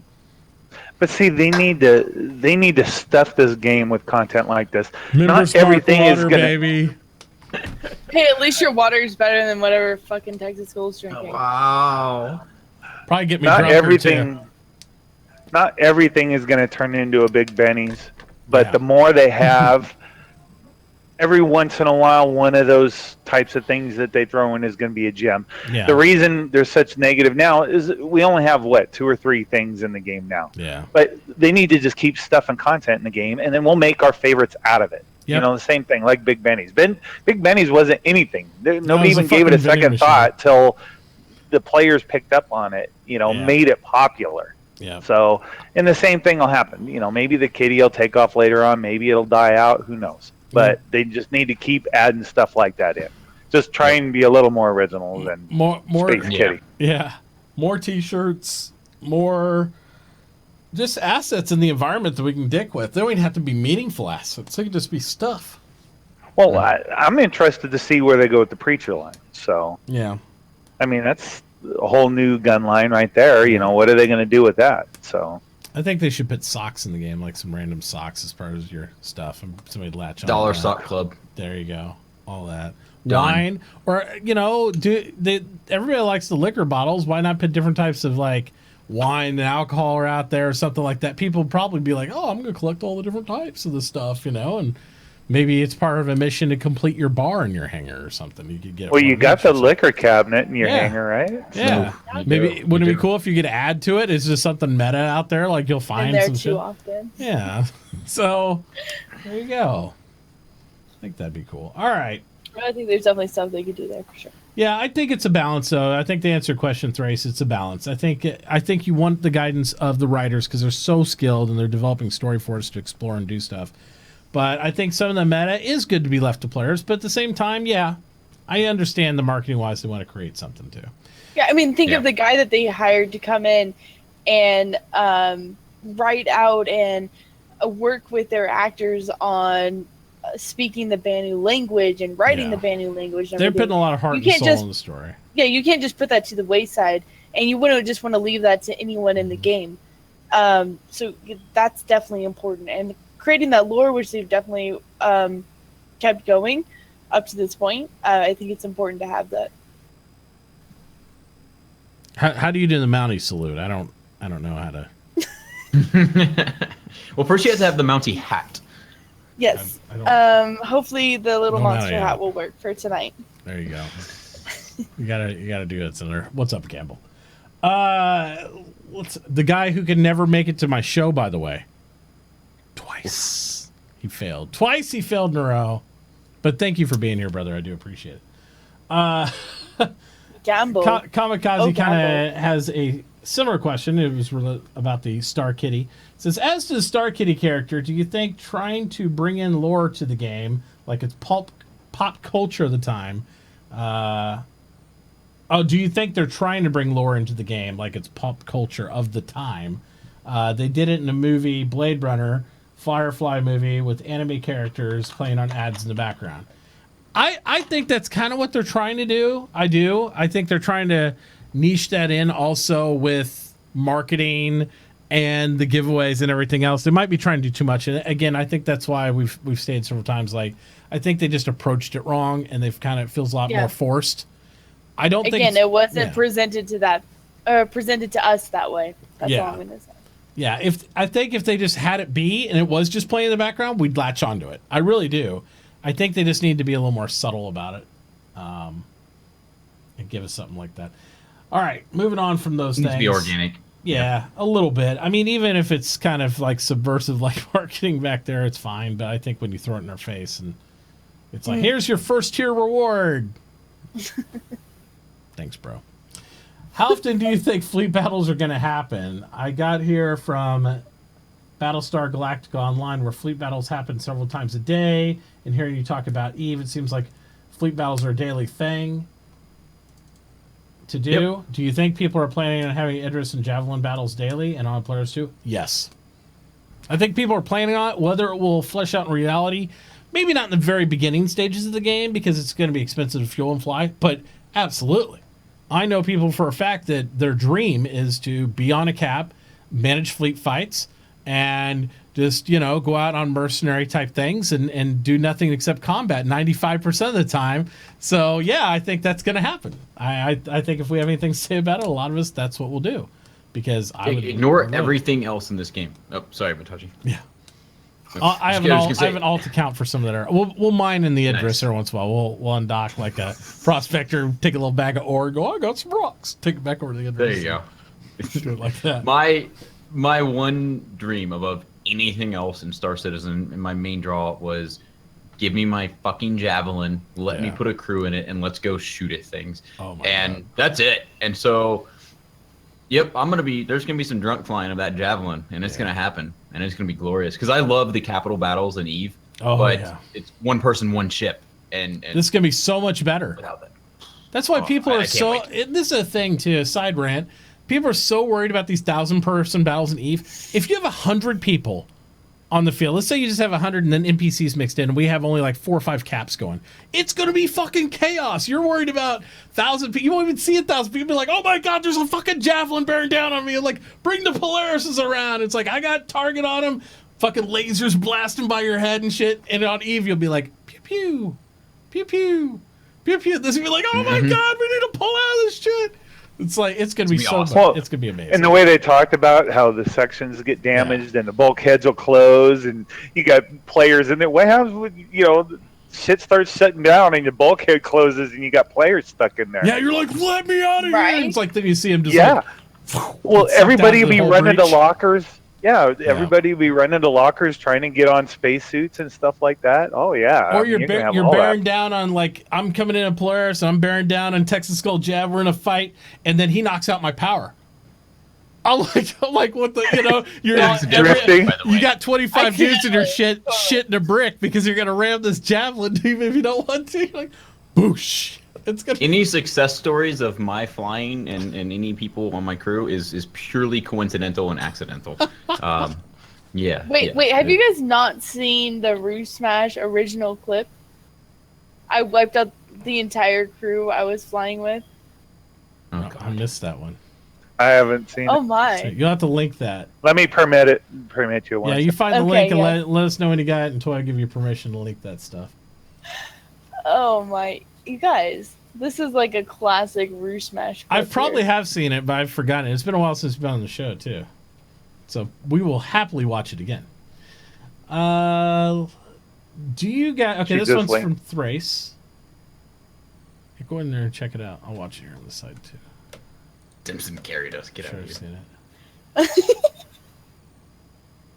Oh, God. What is this? It's pretty great. Everybody's going to have to watch it on their own, though. We just punched in. Who we got? Yeah. Wild RooSmash appears. I'm here, guys. I'm here. Man, I can't wait seen for this. I have seen this. Watch this. Move it in. Don't do a RooSmash and actually. It's pretty great. Hey guys. I like how Grim foreshadows it too, and he's like, "Don't do a RooSmash." Yep. One by one. Is this game worth buying? 100%, man.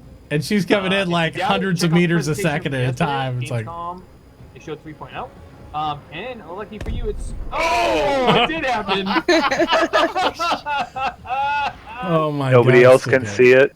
Lovely. No, watch it. It's in chat, guys. The link's there. Yeah, just click the link. Go give her some views. Go check that out. It's actually Grim getting the views. You need to copy that in yours. Yeah. But yeah, it's good. It's good. The sound audio is enough. You can picture the rest of it. You see, here I'll reenact it. All right. Here's all Roo's friends, and here comes Roo.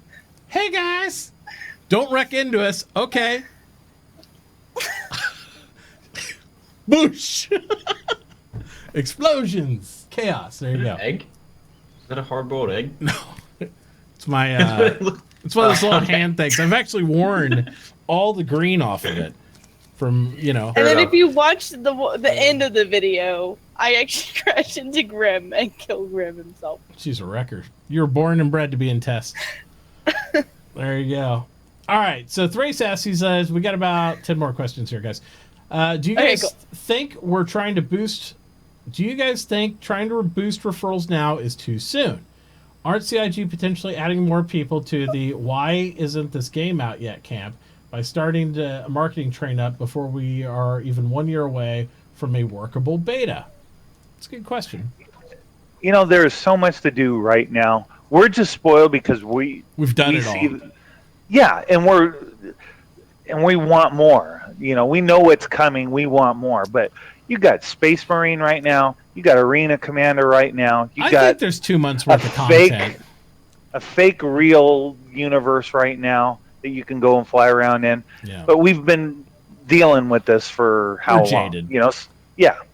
We're jaded. Let's be honest. We're not seeing TV commercials and things like this yet. Like, we're not seeing a true marketing campaign from them. All they're really doing is saying, Yeah, but they're just simply saying, hey, you guys out there, go spread your referral link. Like, you're already making content. You know, Yeah. all these YouTube and Twitch streamers, they're already making content. They're already pushing people towards Star Citizen. The only thing they're doing now is just giving them an extra reward for it. That's it. So exactly. Nothing's new. It's not like I'm going to tell, and and I know it looks like they're pushing content. To me, it's more they're rewarding us for what I'm doing already. So, because it's not like somebody's going to come on my channel, I'm going to be like, oh shit, sign up now, because it's like this. It's going to be the same deal. Somebody comes in asking a question about the game, I'm like, yeah, and if you're going to get it, use my referral code. It's the same deal that we always do. I don't feel, and this is a good thing why the rewards are so lofty, I don't feel like, oh my God, I'm only like 2,800 away. Let's go ahead and go on this huge ad campaign to get all these guys. And I don't even feel like the top guys do. I mean, the top guys are only at 1,000. You think they're going to get 1,800 within a month? They might. 2 months, 3 months? They might on YouTube videos and stuff. But I don't think they feel pressured to just push and push and push to get it. I mean, if you're like 100 referrals away from one of the goals, maybe. But I think it really depends how close you are. You know, it's like I felt the same way when I got to 10. I was at 9. I was like, oh, I only need one more to unlock the ship. Then I get a little hyped, but... I'm not going to shove SC down somebody's throat for to get 30 more referrals to get to the next tier. It's just not going to happen. Yeah, so you mentioned you're basically in the 40 range. Yeah. I mean, just think about that. To even hit 2,000, how much you would just be literally sitting there talking about. Yeah, my goal would be to hit 2,000 long term, because if you get 2017 long term, not for the contest, there's a jav there for you, right? I care about one thing and only one thing. 1,042. I want my Million Mile High Club. CIG. That would be cool. Give me my Million Mile High Club. That would be cool. Texas, I'm surprised you don't already have that. Right? Yeah, we should have that for spending, 10 grand or more on ships. So. I want my MMHC. Yeah. I still how much have you spent in ships? $16,428. Yep. Jesus, dude. Yeah. Exactly. But a lot of those are giveaways, so I don't own those ships, and not only did I spend the money for them. Doesn't matter. You spent the money. Yeah, we did. But we earned it together as a community, so it's good. But you should still get the Million Mile High Club just for spending that much money in the game. I do believe there should be a tier higher than Concierge. I'm just going to say that because there's a lot of people in this game that spend $1,000 over being here for years. It's not hard to spend $1,000. A lot of people, if you get a starter pack and you buy 2 or 3 ships, you're at $1,000. It's not hard to hit that. I would like to see a $10,000 or a $5,000 or something like that, and I wouldn't want anything other than just recognition for helping contribute that, like even a forum badge. I'm not asking for free shit, anything like that. I just think people who have vested that much in the community should be recognized. We do have that with your badge for the. I think you have $2,500, right? Oh, you have the completionist actually.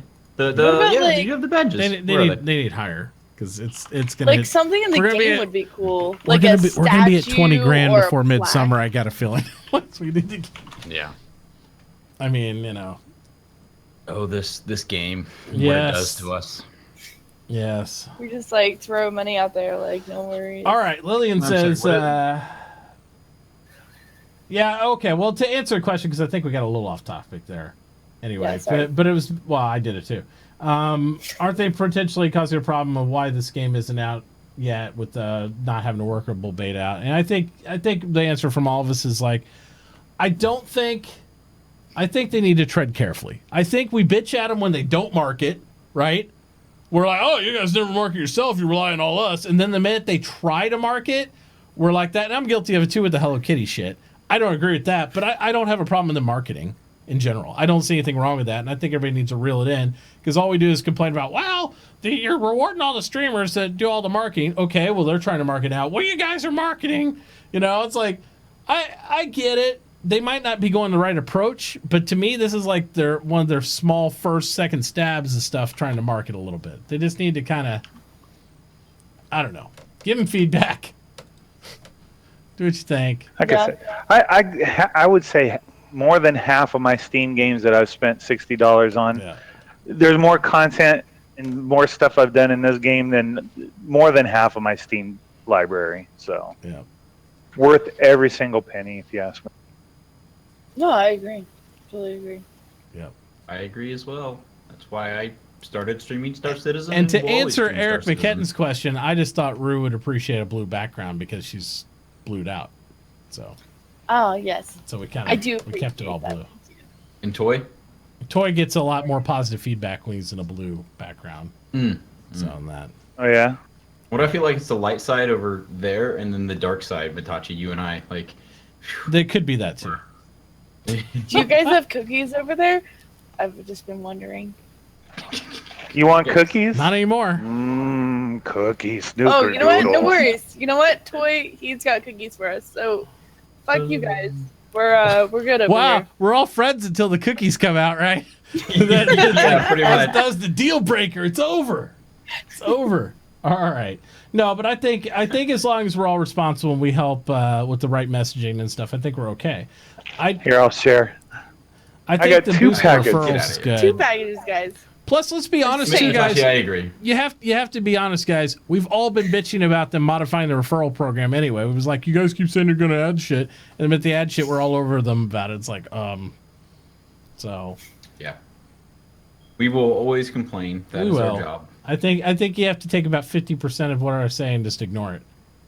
That's just how it goes. But that's per opinion. Or is what I say, just ignore like 99%. Yeah. Focus on the 1% Lillian of what I also say. asks, it says, do you think, after Thrace's question, Lillian's question is, do you think CIG premature with this mass marketing campaign, given 3.0 is not out yet, there's no new player tutorial, and they're currently discounted starter packs for new players is up for sale now, so basically, not basically the best time for new players to buy in? I don't know. I don't even know, Lillian, if I consider this a mass marketing campaign. I think it's again, leading on the community to this. If this is their example of mass marketing campaign, I have more concerns. No way, because they got big sponsors like Microsoft sponsoring Amazon some of their. and all that. Yeah, and Amazon, they could really, when they think- get close, they're going to really I market. honestly believe this is CIG dipping their toes in the water and feeling it out, and they might have gotten just chopped off just now, but I think this is really what they're doing. They're seeing what's going to work, what our feedback is, and they're testing it. And we just need to give them feedback. Just don't be really negative about it too much, other unless you hate Hello Kitty like I do, because it's a bane of my existence as a father and having a 7-year-old daughter. But yeah, I think we all just need to kind of take it in stride and just kind of give them feedback about it. Just, I think they'll change it for the better. Because they want to incentivize us. I mean, there's no reason it's digital content for them. If they don't have incentives for us, then, it's not going to work anyway. They can just throw shit out there, and if we don't use it, then it's like, oh, well, that was a waste of time. So they want to give us stuff that we want to do and get, but also be reasonable and rational for what they can do.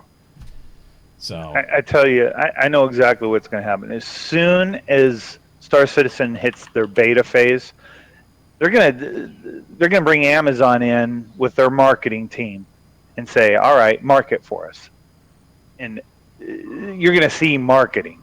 This is nothing. This is just, like you said, it's just, we're playing a little bit here and there while we're working through alpha. yeah, But no serious Yeah, marketing it's at all.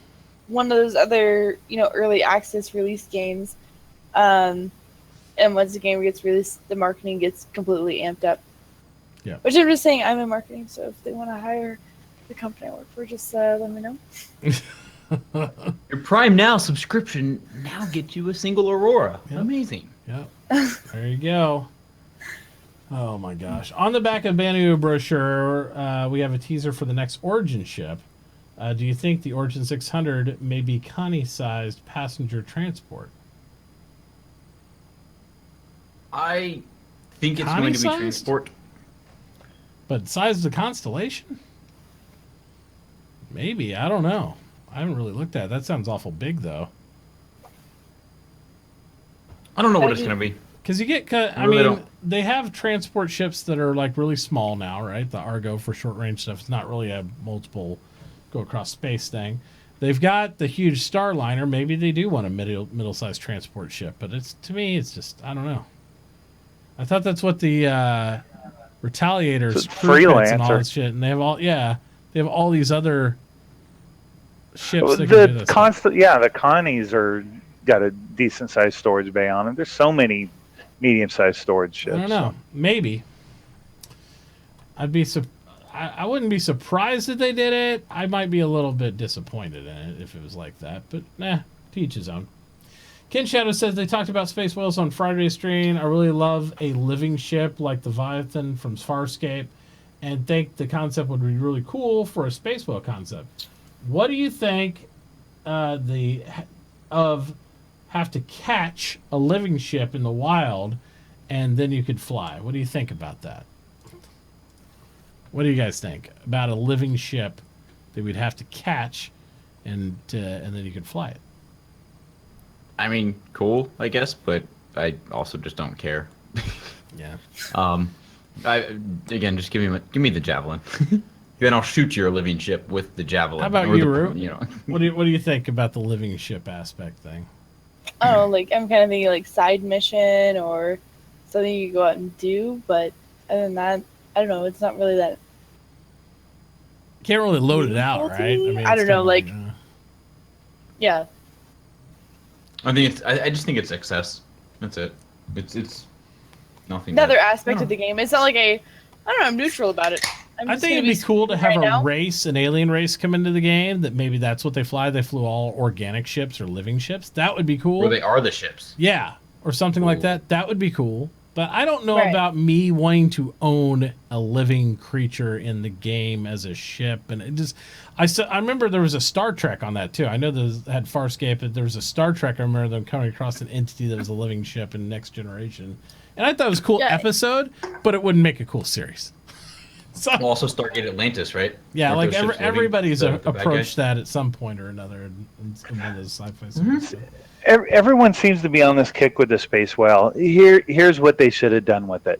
The lore team should have got a hold of it, and what they should have done is taken some gas nebula or some small asteroid field and put some little transmitters or something on the asteroids to do a holographic whale that was meant to like scare ships away from It's like the the area. Loch Ness monster, Exactly. like a spoof.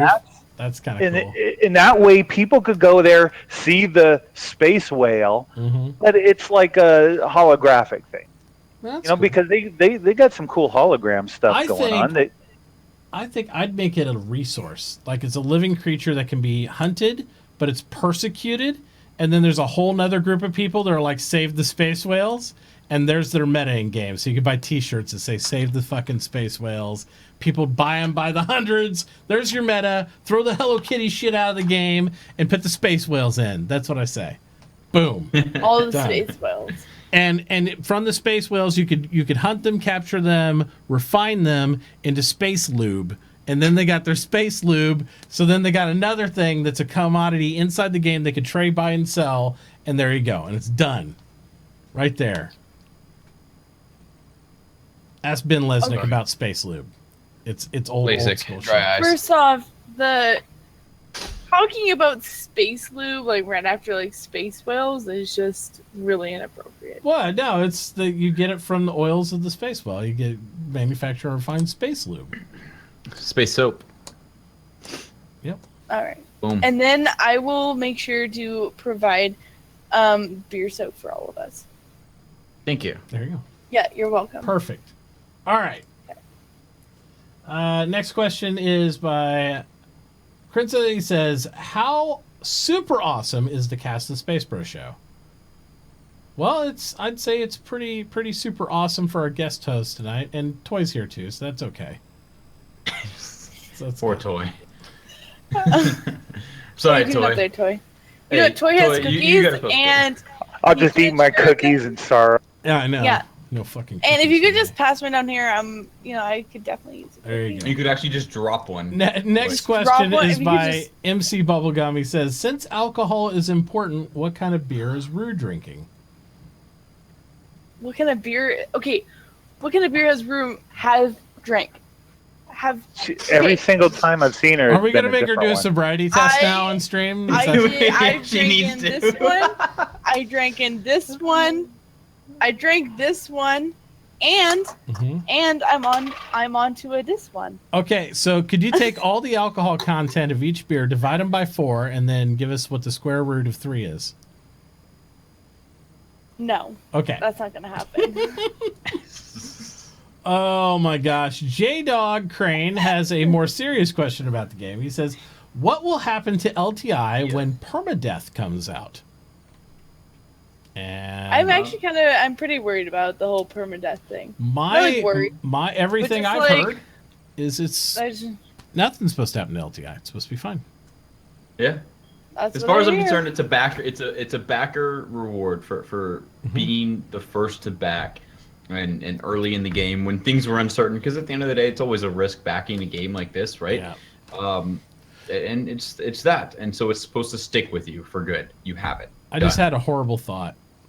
Wouldn't it be so shitty if like anybody who's subscribed to CIG would automatically get LTI in their ships when the game came out?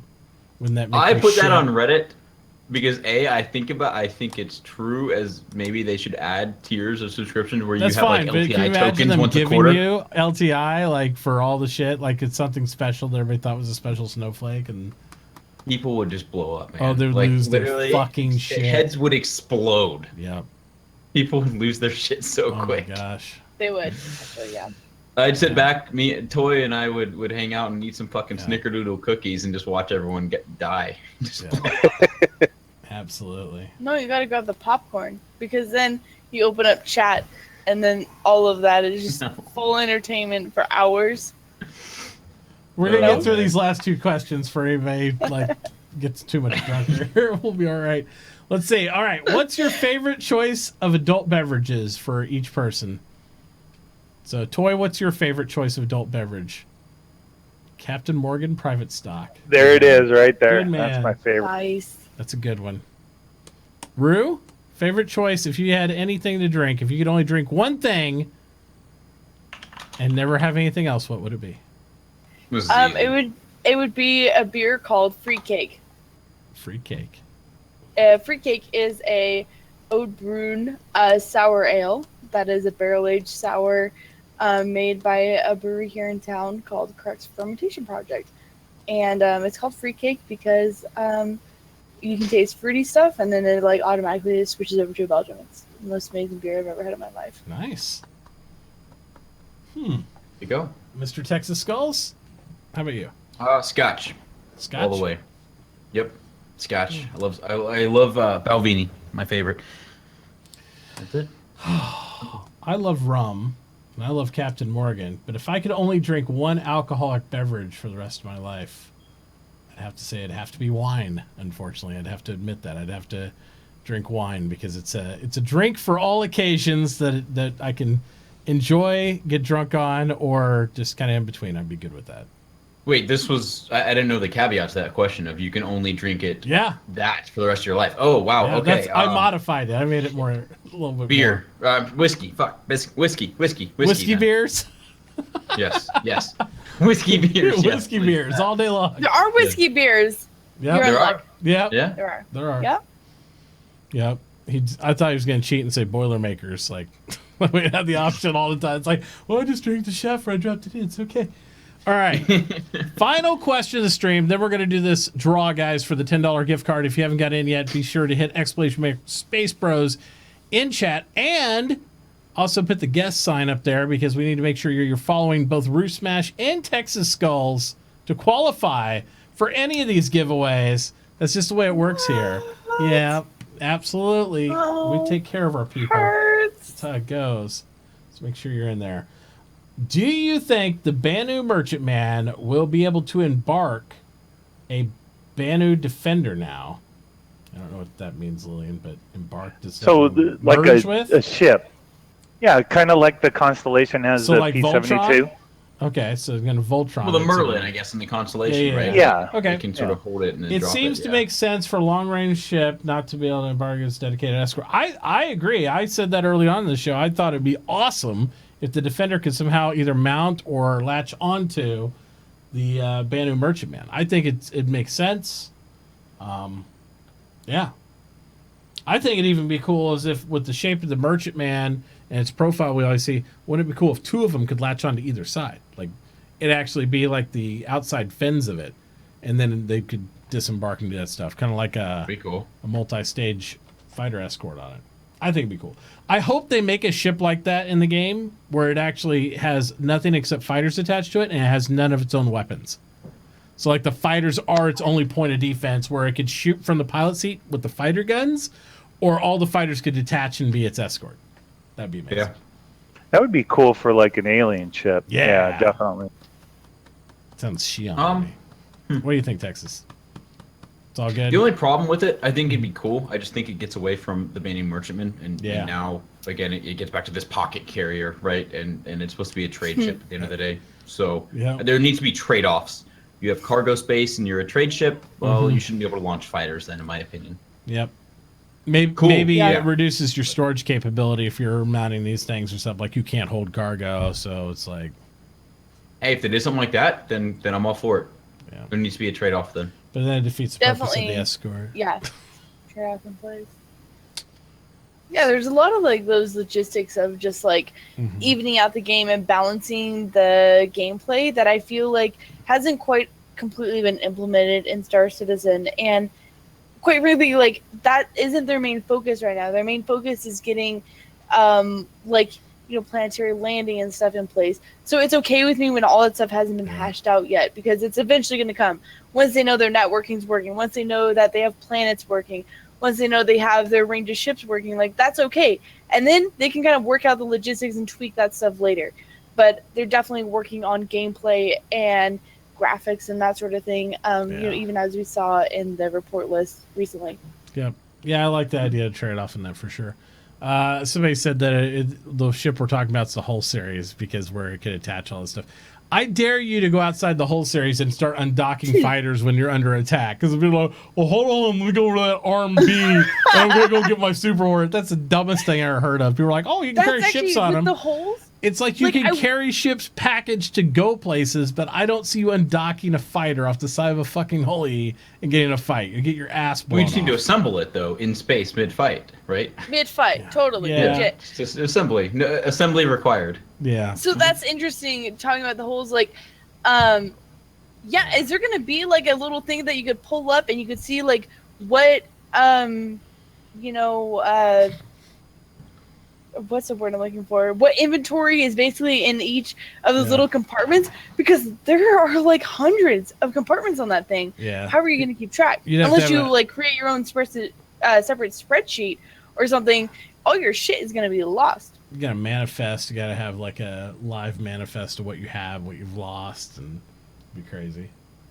I heard CIG struck a deal with Microsoft to actually embed Excel within the game. Wouldn't surprise me. They probably wrote their own thing. They probably call it. That's bullshit. It wouldn't be Excel. It'd be called Criscel, and it'd probably be its own And if thing. they did implement anything like that, it better be fucking Gmail or something. Oh my god! So I can just pull my spreadsheets right in. Yeah, you want Google Docs to be inside there? It'd be Robert's Docs. Sure. You can actually run SQL queries from within Star Citizen to figure out where your shit is. As long as I can move the data from one to the other and then share profiles to everybody else in a secure channel, it'd be perfect. Yes, of course. Perfect. Absolutely. Legitly. All right, guys, that's the last of the questions we're going to do for tonight. We are getting ready to draw this beautiful riffle raffle for one lucky viewer. So make sure I want a waffle. You want a waffle? A waffle raffle? There you go. Have you guys ever made beer waffles? I'm just kidding. No beer waffles. We're all good. Amazon spreadsheets not integrated into Spectrum. I can see it happening. There you go. Yep. Oh, it'd be so great. Absolutely. So great. We're going to go ahead and seal this deal. We got 76 viewers have entered the beautiful keyword raffle. Thank you, everybody, for participating. Nice. Really do appreciate it. Yeah. Really good, guys. And we're going to draw this thing. Let's see what it is. And remember, they're going to check. And if you're not a follower, we re-roll. In 3, 2, 1. George P. 357 is the winner. He is one of my beautiful subs. So let's go ahead and see if he is following RooSmash. It's George P. 357. Hold on. Let me look real quick. Yep. spelled like a regular George with the letter P and the 357. Ooh. Might be a reroll, huh? Ooh, buddy. Oh, buddy. Well, George is saying sweet, so we'll see if he actually wins whenever he checks or not. I don't have a sequel open, so I can't query it. How am I actually supposed to check?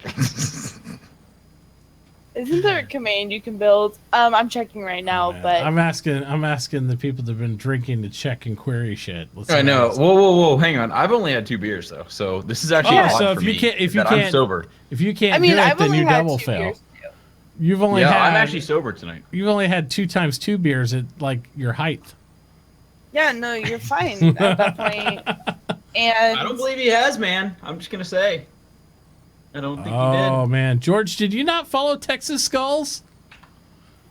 I'm not finding him in my list either. I'm just George. Wow.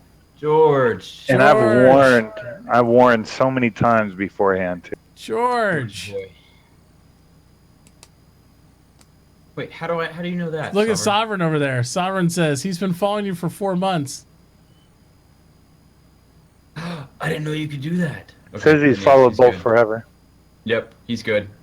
Oh wow. That's why. Look Got at it. that. Yeah, didn't you He's see good. the command? He is good. I'm gonna run now. I'm just gonna hide. This is I'm why. sorry, This is George. why. I apologize, man. This is why I pause when I have people.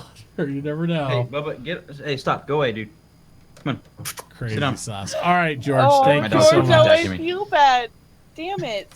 They tried to steal your win, George, but don't worry. Chat wrestled it back from the arms of death. Oh, I'm hiding offline people because wow, I'm stupid. I looked in Deepbot and I'm hiding offline. Oh, man. Oh I'm my embarrassed for god. myself. Boy. Texas? I'm sorry, Hey, man. So, guys, whenever you lose on Texas's raffles, make sure you have them double, triple check because it might just hit the wrong button. Double, triple check.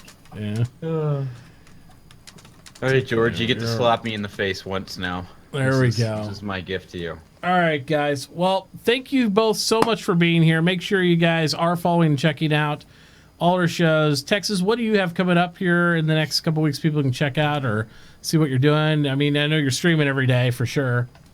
So what else you got going on? What's happening? When they can find you, where can they find you? All that good stuff. Yeah, a couple of things. You can definitely find me at twitch.tv/TexasSkulls. Remember the double S in the middle there.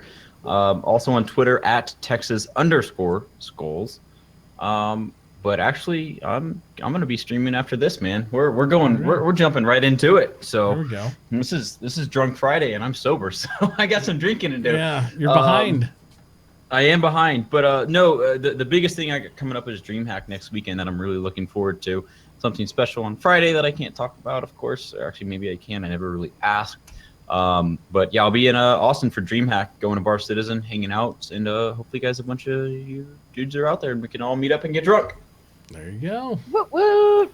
Rue, what do you got going on? Tell us about when you're streaming next, where they can find you at, and all that other good stuff. Awesome. Yeah. Thank you again for having me on. And yeah, I stream as much as I can. Just been a little busy these last few weeks. I typically stream about 3 to 5 times a week.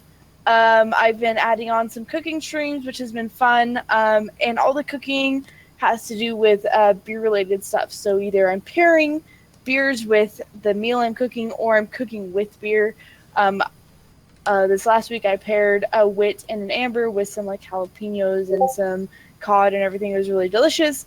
On top of that, the week before I cooked a cake with a peanut butter porter and had a peanut butter chocolate frosting. It was really good, and I actually was able to ship that out to some of my followers who won a little treat thing, which is awesome. On top of that, yeah, I'm learning how to homebrew right now, so be expecting some live streams of homebrewing some beer, on top of some awesome one-on-one tours of local breweries here in my town. That's definitely been coordinating that, and they are interested, so hopefully that'll happen soon. And then on top of that, yeah, I stream Star Citizen, Warframe, Overwatch. Yeah, it's been fun. And then, yeah, find me out on my Twitter here as well, and you can get alerts of when I go live. There you go. Awesome. All right, guys. Toy, we know what you'll be doing. Yeah, playing PUBG by myself since Oh my! you never play with me. That's it. We're playing after this. We're playing right now. We're gonna go right after this, and if you fucking leave, I'm calling you out on it live on stream. So, guys, we'll be right back on the air here in a minute. We're gonna be playing some PUBG. We got some more giveaways to do after I check the numbers and all that jazz. So, hang with us. Or go check out one of these other awesome streamers that's going to be on the air, and I will see you all later. Thank you both again for being on the SpaceBro show this week. It's great having you. Yeah, thank you for having us. Yeah, next week I think we're going to have Duck Force 1, and we're going to see who our fourth is, but I think Duck Force is going to come over. He's been waiting there. He is a Star Citizen streamer. He streams usually in the mornings during the EU time slot, so we're going to get some information and see what his perspective on the game is.